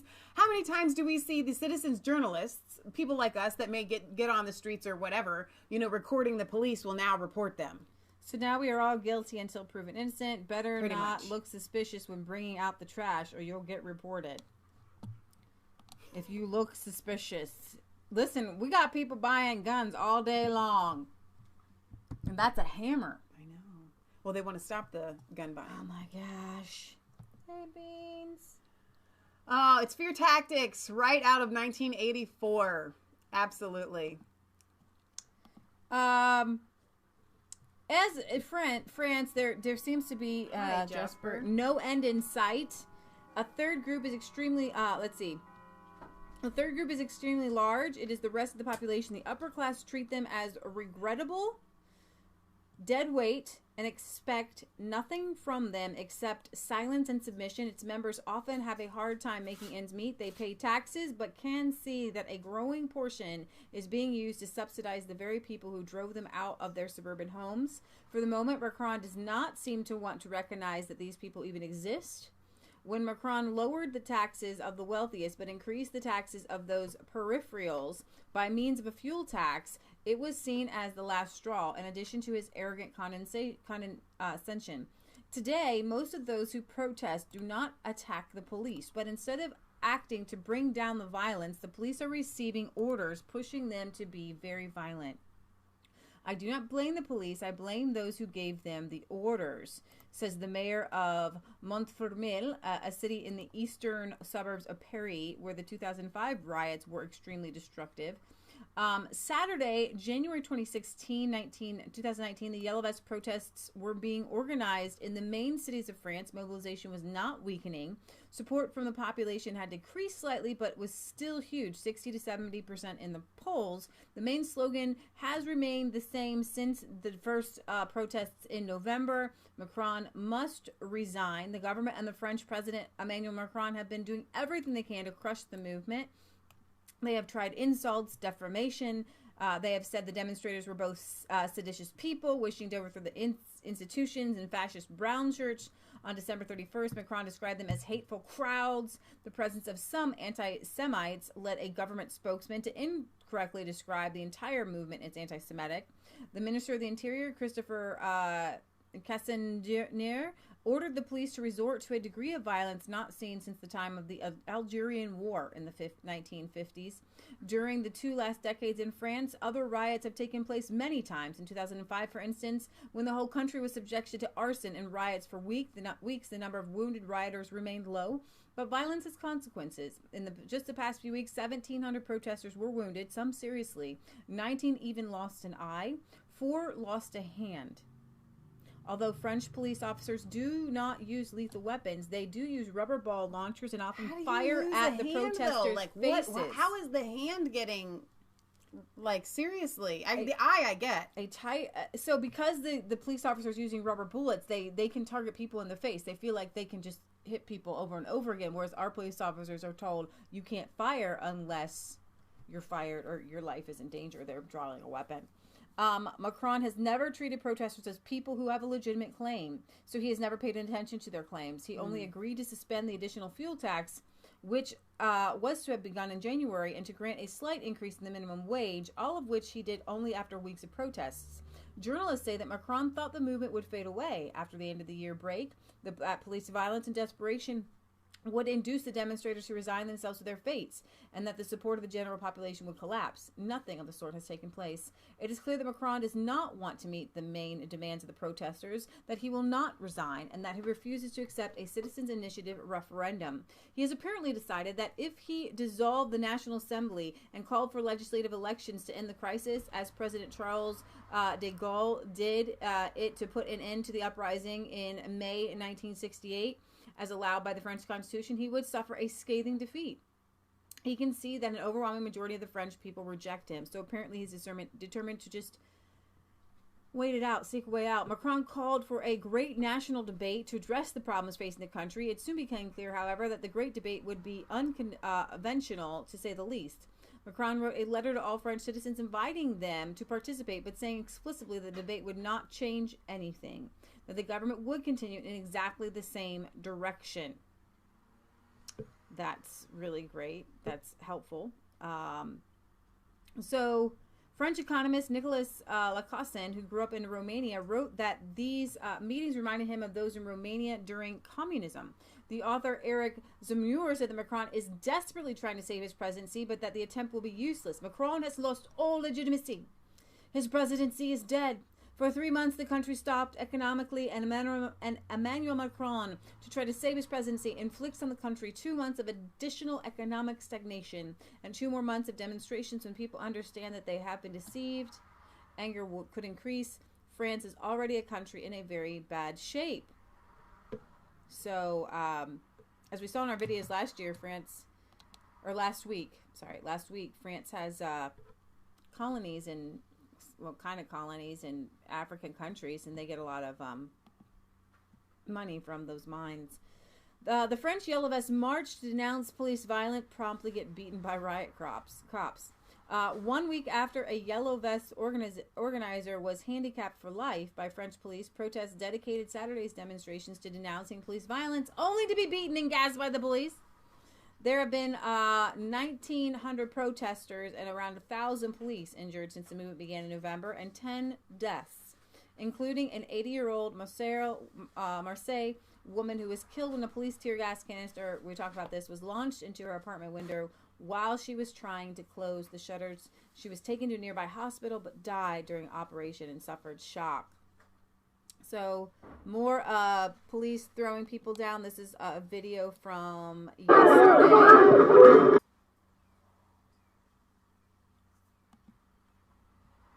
My videos aren't playing. Michelle, it might have just been the internet today. Even small, my videos aren't playing. Alright, so we're going to keep our eye on France and the violence being used there the best that we can. Dellingpole says Brexit project fear hits peak hysteria with plan to evacuate the Queen. The Brexit plan to evacuate the Queen shrieks the headline of Sunday Times. This is a new low for Project Fear. The propaganda campaign conducted by Britain's deep state with generous financial support from the likes of George Soros, who has donated about £400,000 to the campaign to derail Brexit, has attempted to frighten us with threats of everything from an outbreak of super strong venereal disease, we talked about this with Horatio, and a supply of drinking water, and they're so desperate they are roping in the royals. According to this story, the Queen and other senior royals will be evacuated from London in the event of riots triggered by a no-deal Brexit under secret plans being drawn up by Whitehall. Oh yeah, so secret that the Cabinet Office source has felt compelled to get them splashed all over page 1 of Britain's best-selling broadsheet newspaper. If this really were a leak of any importance, there would be an inquiry as to the whistleblower. These emergency evacuation plans have been in existence since the Cold War, but have now been repurposed in the event of civil disorder following a no-deal Brexit. As leading Brexiteer Jacob Rees-Mogg told the Sunday Mail on Sunday, this is pure scaremongering nonsense. He said the overexcited officials who have dreamt up this nonsense are clearly more students of fantasy than of history. The monarch's place is always in the capital, as the late Queen Mother, wife of George VI, made very clear during the Blitz. And then I just want to talk about this because we all love Salvini. However, He was part of a coalition government with the Five Star Movement. And here you have leaked audio that reveals the other Italian PM telling Merkel Salvini is against everyone. This leaked audio recording from the recent Davos conference between Italy's Prime Minister Conte and Angela Merkel has revealed the Italian PM's determination to take in migrants. In the clip, Merkel says, "So Salvini is against France and Germany, and Di Maio is against France," and to which Conte responded, "Salvini is against everyone." Conte has mentioned his frustration with Salvini's policy of not allowing migrant rescue vessels, and then he says, he does everything, there's no space, it's different for me, and he says, don't worry, I'll bring in the children. So that looks like to undermine your very government you have there. 3 charged in connection with radical Islamic terror attack in Strasbourg. A French judicial official said 3 people were detained over the investigation into the Christmas market attack in Strasbourg that left 5 dead, have been handed preliminary terrorism charges. The judicial official, who isn't authorized to speak publicly about the investigation, wouldn't name the 3 who were arrested on Tuesday in Alsace, along with another 2 suspects who were freed without being charged the next day. The judicial official on Saturday wouldn't confirm French media reports that they are suspected of helping the gunman obtain the weapon he used to carry out the December 28 attack. Hungary, EU Vice President, European Social... okay. I'm going to read this. The Hungarian... Wait a minute. Stop. I hate to miss the comments, and I was out taking care of Jasper and stuff, and this one was just funny.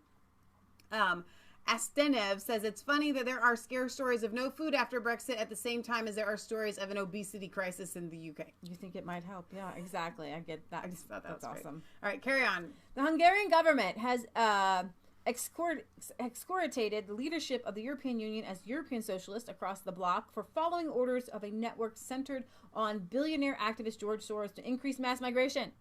Viktor Orban's foreign affairs chief, and I'm not going to try to say his name, said it is clear that the European Commission, First Vice President Frans Timmermans, and the European Socialists are following the orders of the Soros network and want to further intensify migration trends in the direction of Europe. Migration should be stopped rather than organized, he said.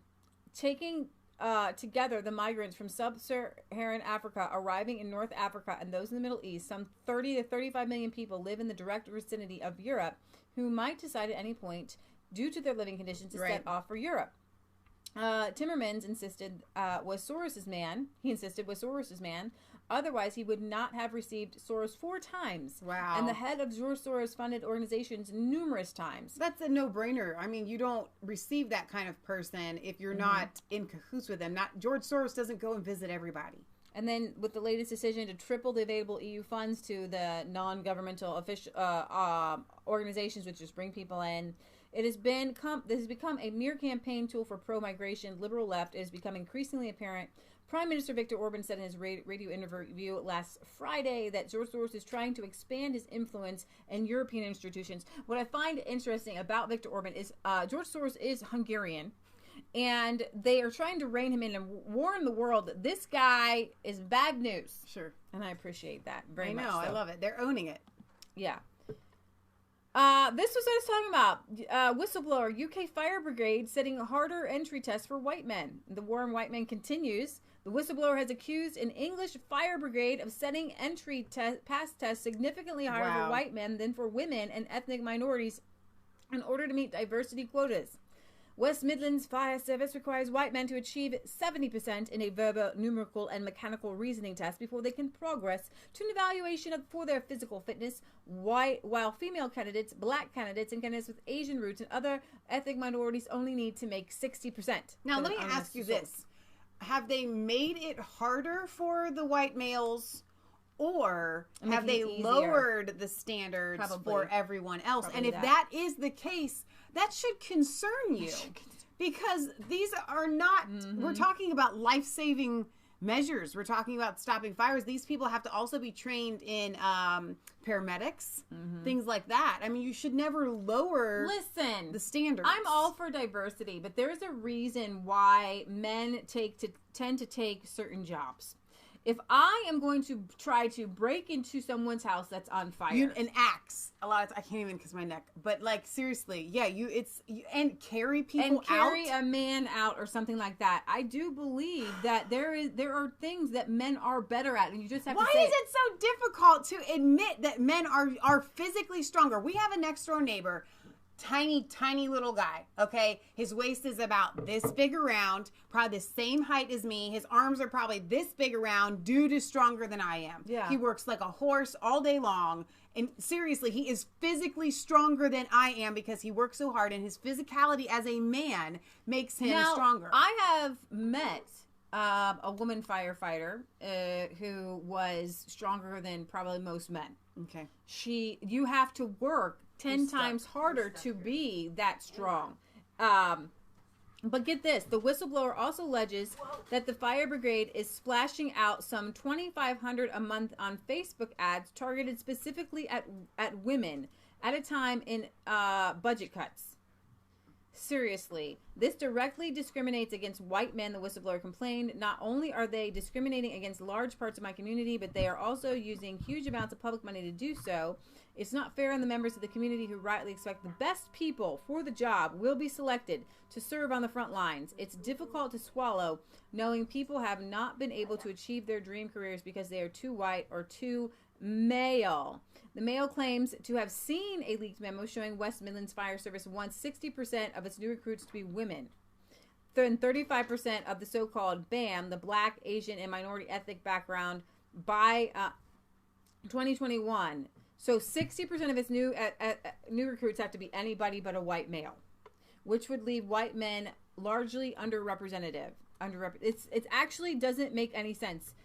This does not make sense. You do want, when it comes to things like life-saving things, you want the best. You want the best. Right. It doesn't matter if they're white, doesn't matter if they're women, doesn't matter what they are. You want the best, you want the strongest, you want the brightest who are going in for the job. So Britt Baza says, can a woman firefighter carry a 16-stone man down a ladder on his shoulders? Remember, we don't do stone here. We have no idea what that means, but we know what you mean when you say it.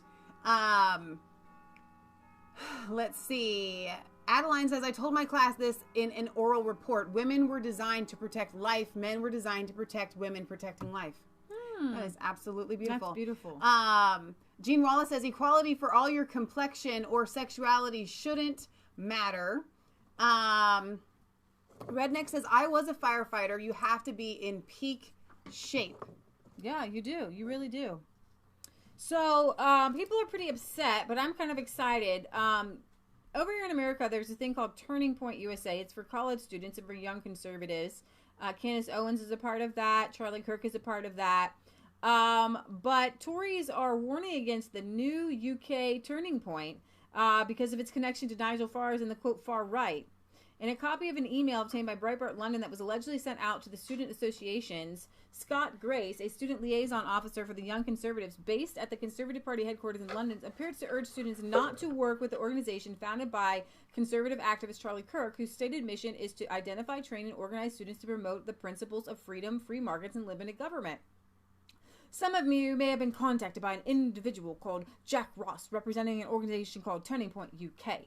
This is not to be confused with the excellent charity. He claims to be supporting the establishment of the organization here after being founded in the USA. The organization is relatively new, only being established in 2012, and clearly has good intentions. However, there have been a number of controversies surrounding the organization and their activities, and their motivations can sometimes appear questionable. He goes on to reference a Washington Examiner piece explaining Nigel Farage's why. I didn't do that. I just opened up something. Just opened up a tab on mine too. If you just had the same thing happen, yeah, it's strange. Who's playing with my computer? I don't know. Hopes for the organization's expansion to the United Kingdom after it held a successful student action summit featuring high profile conservatives, speakers including Farage, Donald Trump Jr., Jordan Peterson, Tucker Carlson, Mark Levin, and Laura Ingraham. This article highlights the organization's links to Nigel Farage and his ambition to bring the organization to the UK, making conservatism fun. You know what? You're a bunch of old bags, and you need to bring in some new blood, and you need to explain to people liberty, justice, freedom, free markets. The kids are going to go down a socialist rabbit hole, and you're not going to get them back out by just saying, "Ew, vote for us, vote for us, vote for us. We know what's best for you, young children." You want to get them involved. And at least in the Labour Party, they pretend to have children involved. They want them voting at 16. You know what I mean? Exactly. So then that ingrains in these children. They know that, like, oh, these are the people that really. I remember when here, and the United States is different all over, but I remember you could get your driving permit at like 15. They implemented that, and I remember thinking how cool that was. And they were even saying in special circumstances you could get your driver's license before 16. Now, I would have been behind whoever put that into play at the time just because of that, not because of anything else. And so they know that if they can give things away, if they can convince these children that they are the cool party, then they'll have them for life. So here's the ad for the new Turning Point UK, which I was blown away with. I just love. They like to pretend you don't exist. Jeremy Corbyn's now very much on trend. Nearly 2/3 of younger voters backed him. They don't want you to question. We cannot share a platform with them or debate with them because their views are seen as offensive extremists. They want you to silence your voice. The left-wing hate mob. Get your head, you piece of shit! But their time is up. We shouldn't be judging ideas by their intentions. We should be judging them by their outcomes. I don't need Jeremy Corbyn to unlock my potential to get where I want to get in life. It's like, well, think again, sunshine. They will often attack one of my perceived group identities as opposed to my arguments. Why does the left hate everything good? The left hates the idea that there are other ideas. I'm a conservative because I've seen what it's like to have nothing and to let hard work prevail. We're fighting back. It's time for a turning point. It's time for a turning point. It's time for a turning point. It's time for a turning point. It's time for a turning point. Live events on campus. It's gonna be awesome. Oh, that's so exciting. Turning Point UK. Turning Point UK. Turning Point UK. Turning Point UK. Turning Point UK. That's awesome. I thought it was cool. I think it's awesome that they're going. It makes sense because she started her Black Exit, named after Nigel Farage's Brexit. Right. So, fantastic. There were still a lot more comments about the male firefighter thing. Go ahead, read them. Here. Red Squirrel says, I applied for a job as an ambulance driver for St. John's Ambulance. I have delivered ambulance for 30 years and did not get the job as a volunteer. Very interesting.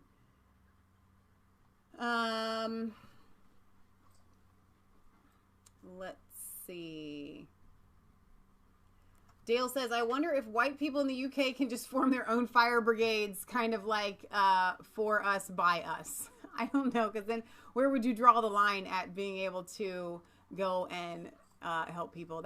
It might kind of sound a little bit racist, which it is racist to make it so that the white male firefighters have to do better. That's absolutely ridiculous. Oh my gosh. Britt Boz says he was in St. John's Ambulance also. So people are showing up at 1 o'clock. People are showing up at 1 o'clock, if anybody is now arriving for our regular time, we did an episode early with our UK correspondent, Horatio McShetty, because it gets dark in the UK at 5 o'clock there. So we had to bump our show up early because he was afraid that the lighting wouldn't be any good. And it was a great show. So it was a fantastic show. I want you to go home and watch it. Go home and watch it.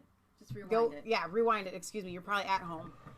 Curious Man says, just got back home. That's where I was getting that from, because I was reading that comment. From a spectacular service. I'm still overflowing. Love the Resistance Chicks and the Patriot Gallery. Awesome. Praise God for that. That is awesome. All right, so let me turn the camera here, because Leah's got a song. We'll just be playing over my head. All right. So we did do an entire 2-hour show almost, or it will be by the time we're finished. So if you are just joining us, yes, you missed it live. But what I'll do is I will, once the video finishes processing, I will do a premiere on the Resistance Chicks channel, which will open up the chat again. Let's shoot that. Let's shoot for that at 2 o'clock Eastern Standard Time. I will schedule that to premiere on the Resistance Chicks channel, so you guys can join in the chat there. Watch it over fresh. I'm sure Patriot Gallery will be there. The sun comes up, it's a new day dawning. Is that right? No, wait. I think it's a little bit higher than that. The sun comes up, it's a new day dawning. It's time to sing your song again. Whatever may pass and whatever lies before me, let me be singing till the evening comes. Bless the Lord, oh my soul, worship His holy name. Sing like never before. I'm not going to be able to hit it. I just can't. I literally can't hit it. Your holy name. Is there another version of this? Does this website transpose? Let's just sing it. Let's just sing it. You're rich in love and you're slow to anger. Your name is great and your heart is kind. For all your goodness, I will keep on singing. Why don't you just 10,000 bring it reasons down for on the chorus? heart to find. Okay. Bless the Lord, oh my soul. Ah! This is so good in my head! I know. Well, it's not the right key though. That's why I thought a lot of times these things. No, you can't transpose. No, will tell you which one to how to transpose it. No. And I really can't play it with my bracelet on. Ah, this was so good in my head. I've just been singing all week. I don't even need the guitar. I can just sing it without it if you want. You have to go back and you have to find another version. And I don't even know, because like there might only be one version. I was gonna practice before. I was like, no, it'll be great, it'll be fine. No, it's not that loud. It's not that high when we sing it on the radio, is it? No, I don't think so. Here's different chord charts. No, that's a pro plan. You have to pay. You have to pay. I'm trying to tell you, you have to pay to get it transposed. Yeah, I should just pay money to be able to transpose things. And I can always put in the Patience. They're not going anywhere. They're right no, here. it's Are all these this. the No, it's the same one. Yeah. Here's different ones, right? That's G. Which one should we try? Oh gosh. Another one? No, you go backwards. You could try F. It'd be lower, but I don't know. Let's try that. Okay, we'll try it.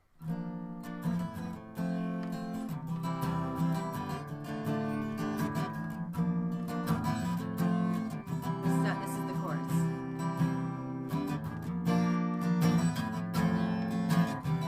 It doesn't even sound right.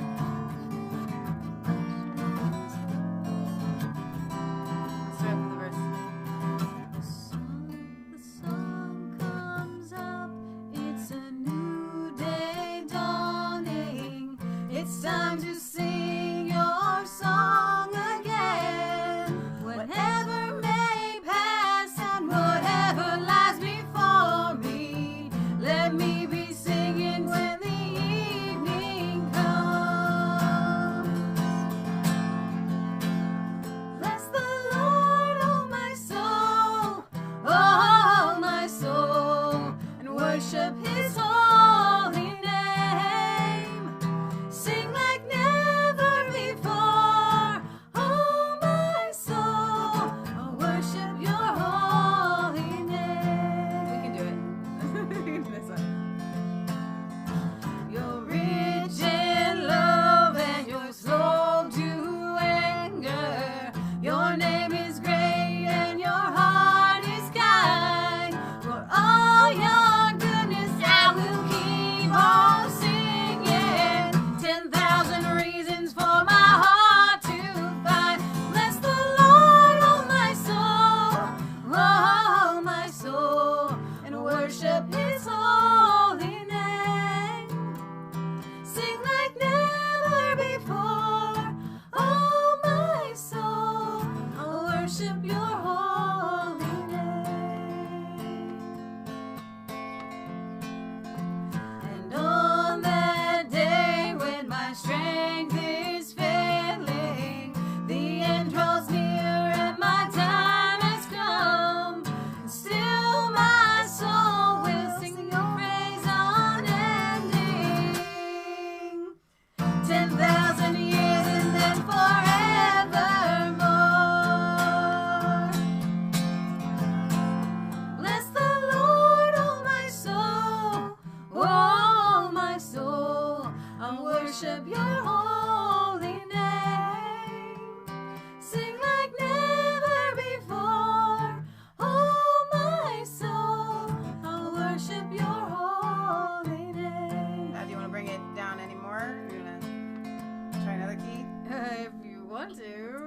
go up to? Let's not do E flat. You have to go all the way down to D. Then it might be Let's really try that. low. Let's see what happens. Okay, this is how normally when you sing a song you kind of go up in keys. We're going back in keys. We're gonna try. We're just messing around. They like it.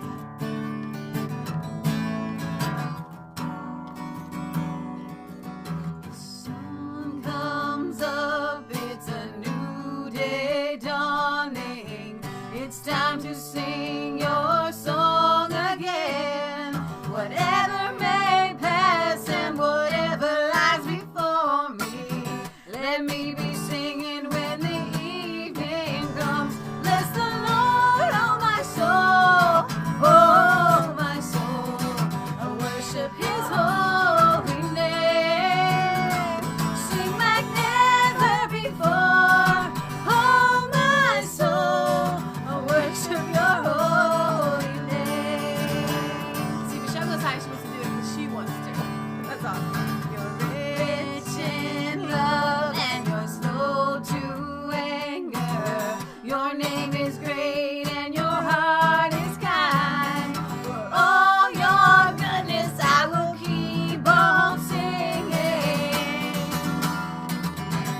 10,000 reasons for my heart to find. Bless the Lord, oh my soul, oh my soul. I worship Your holy name. Sing like never before, oh my soul. I worship Your holy name. And on that day when my strength is failing, the end draws near and my time has come, still my soul will sing Your praise unending. 10,000 years and then forevermore. Bless the Lord, oh my soul, oh my soul. I worship Your holy name. Sing like never before, oh my soul. I worship Your holy name. I'm just gonna sing it all over again. The sun comes up, it's a new day dawning. It's time to sing Your song again. Whatever may pass and whatever lies before me, let me be singing when the evening comes. Bless the Lord, oh my soul, oh my soul. I worship His holy name. Sing like never before, oh my soul. I worship Your holy name. You're rich in love and you're slow to anger. Your name is great and Your heart is kind. For all Your goodness I will keep on singing. 10,000 reasons for my heart to find. Bless the Lord, oh my soul, oh my soul. I'll worship Your holy name. Sing like never before, oh my soul. I'll worship Your holy name. And on that day when my strength is failing, the end draws near and my time has come, still my soul will sing Your praise unending. 10,000 years and then forevermore. Bless the Lord, oh my soul, oh my soul. I'll worship Your holy name. Sing like never before, oh my soul. I'll worship Your holy name. Bless the Lord, oh my soul, oh my soul. And worship Your holy name. Sing like never before, oh my soul. I'll worship Your holy name. Bless the Lord, oh my soul, oh my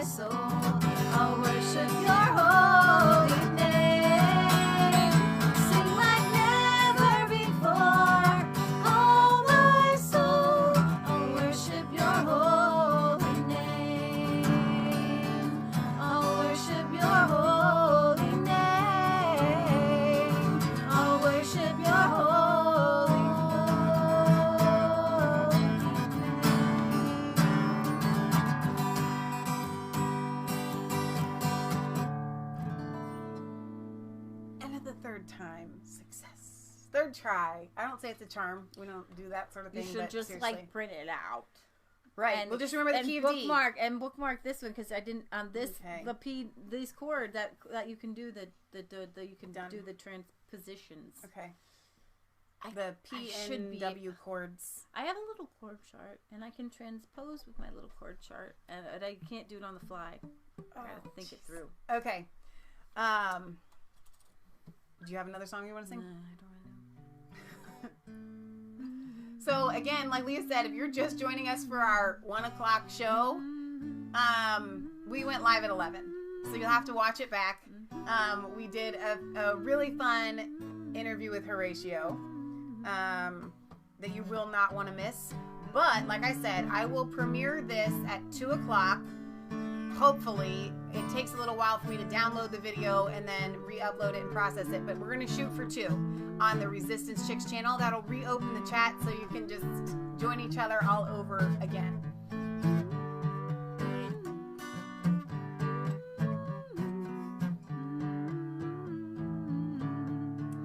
Thank you to all of our moderators who were here. Britt Baza, Maia, Kelly just joined, Donna Terry, Patriot Gallery.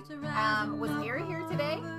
I feel like I'm missing people that were here. Oh, Sean and Tracy were here earlier. I don't know if they're still here or not, but thank you guys for being here. As always, we go live every Friday at 6 p.m. Eastern Standard Time and every Sunday at 1 usually, unless there is... I did put out a video last night, and I had my Horatio on a stick to show them. You did? Yeah. I love it. I know. Do you want to sing it again?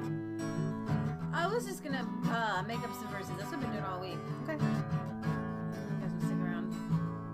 The Lord is moving all across the earth now.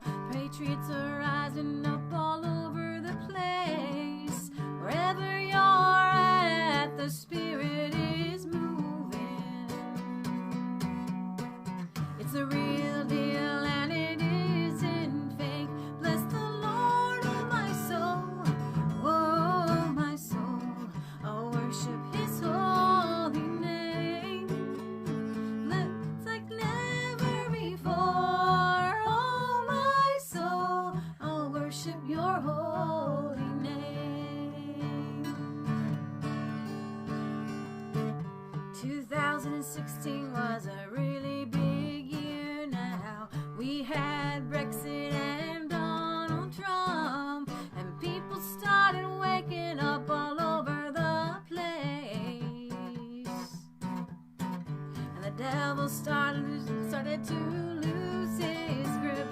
Bless the Lord, oh my soul, oh my soul, I'll worship His holy name. Sing like never before, oh my soul, I'll worship Your holy name. Christianity has spread worldwide now. Western values are something to be valued. The devil knows that he's losing his power. Just call on Jesus and He'll be with you this very hour. Bless the Lord, oh my soul, oh my soul, I'll worship Your holy name. Sing like never before, oh my soul, I'll worship Your holy name. God is doing a brand new thing now. He's raising up Davids and judges.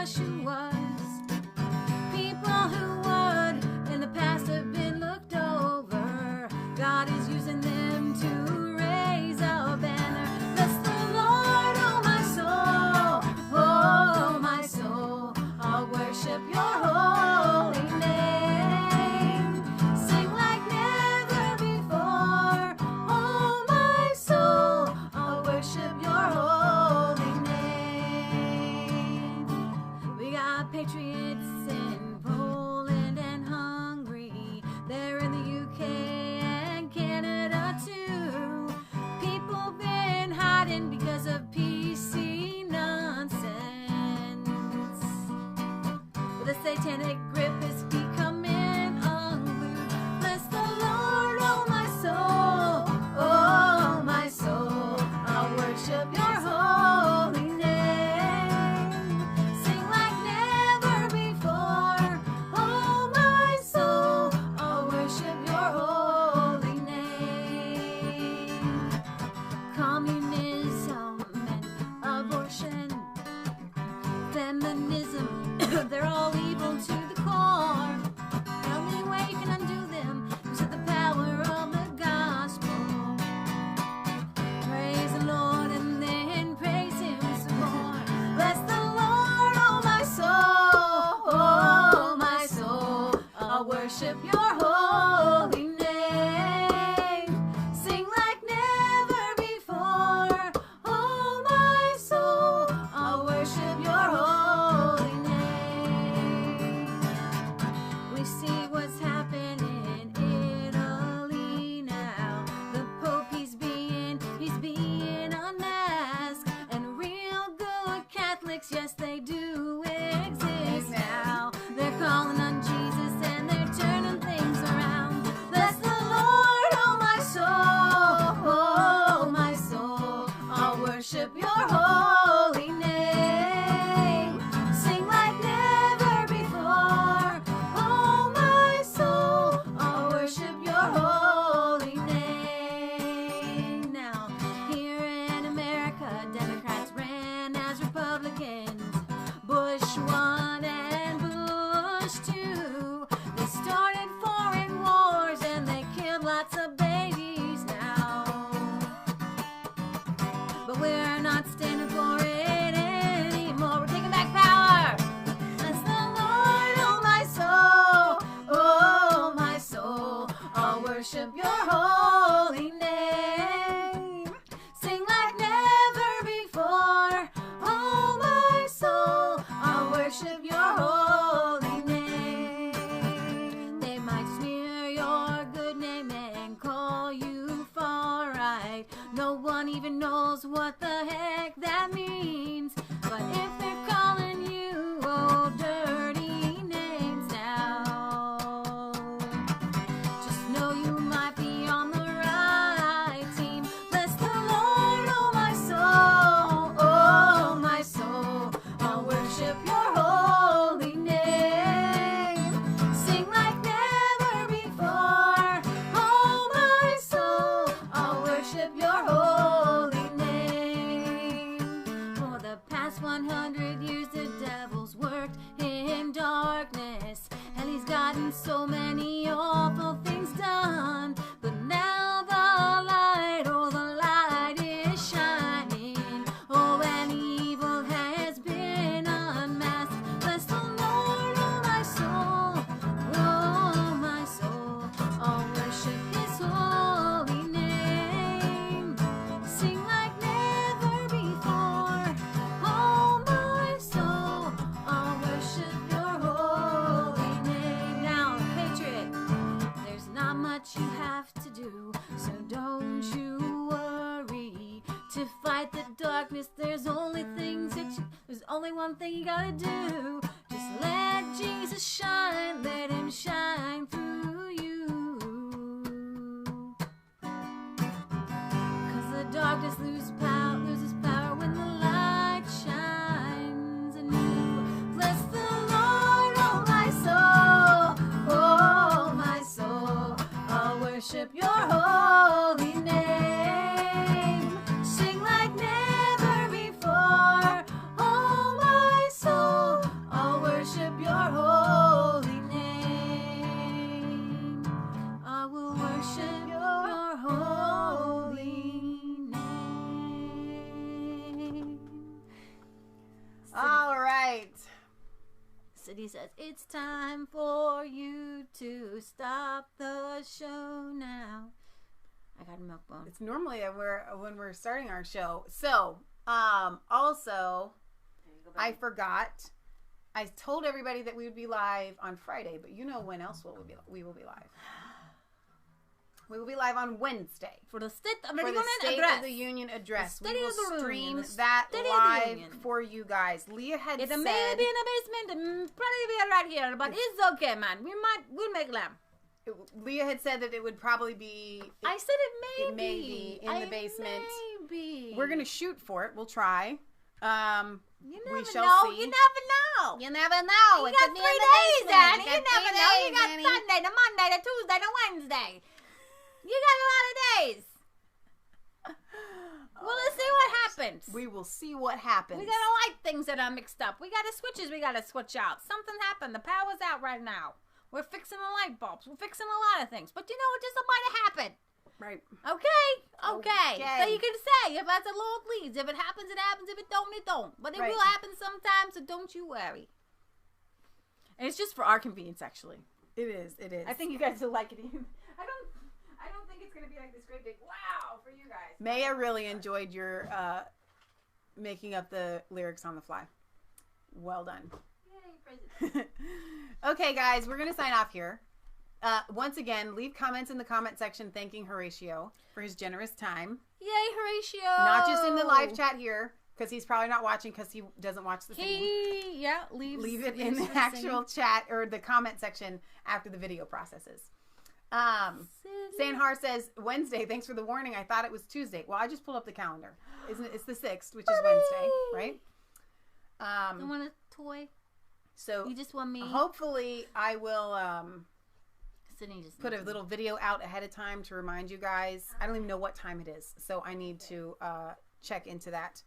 So, all right, thank you for being here. We love you. God loves you. God bless. Remember, it's not just a conspiracy theory.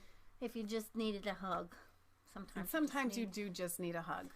Oh, hug careful somebody on the neck Oh, there. It's all right. We're going to our friends. Okay. All right. Good night. Good night in the UK. Good afternoon in the United States.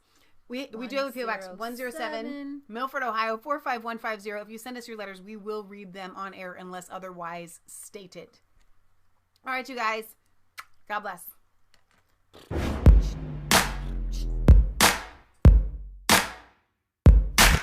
I was cold.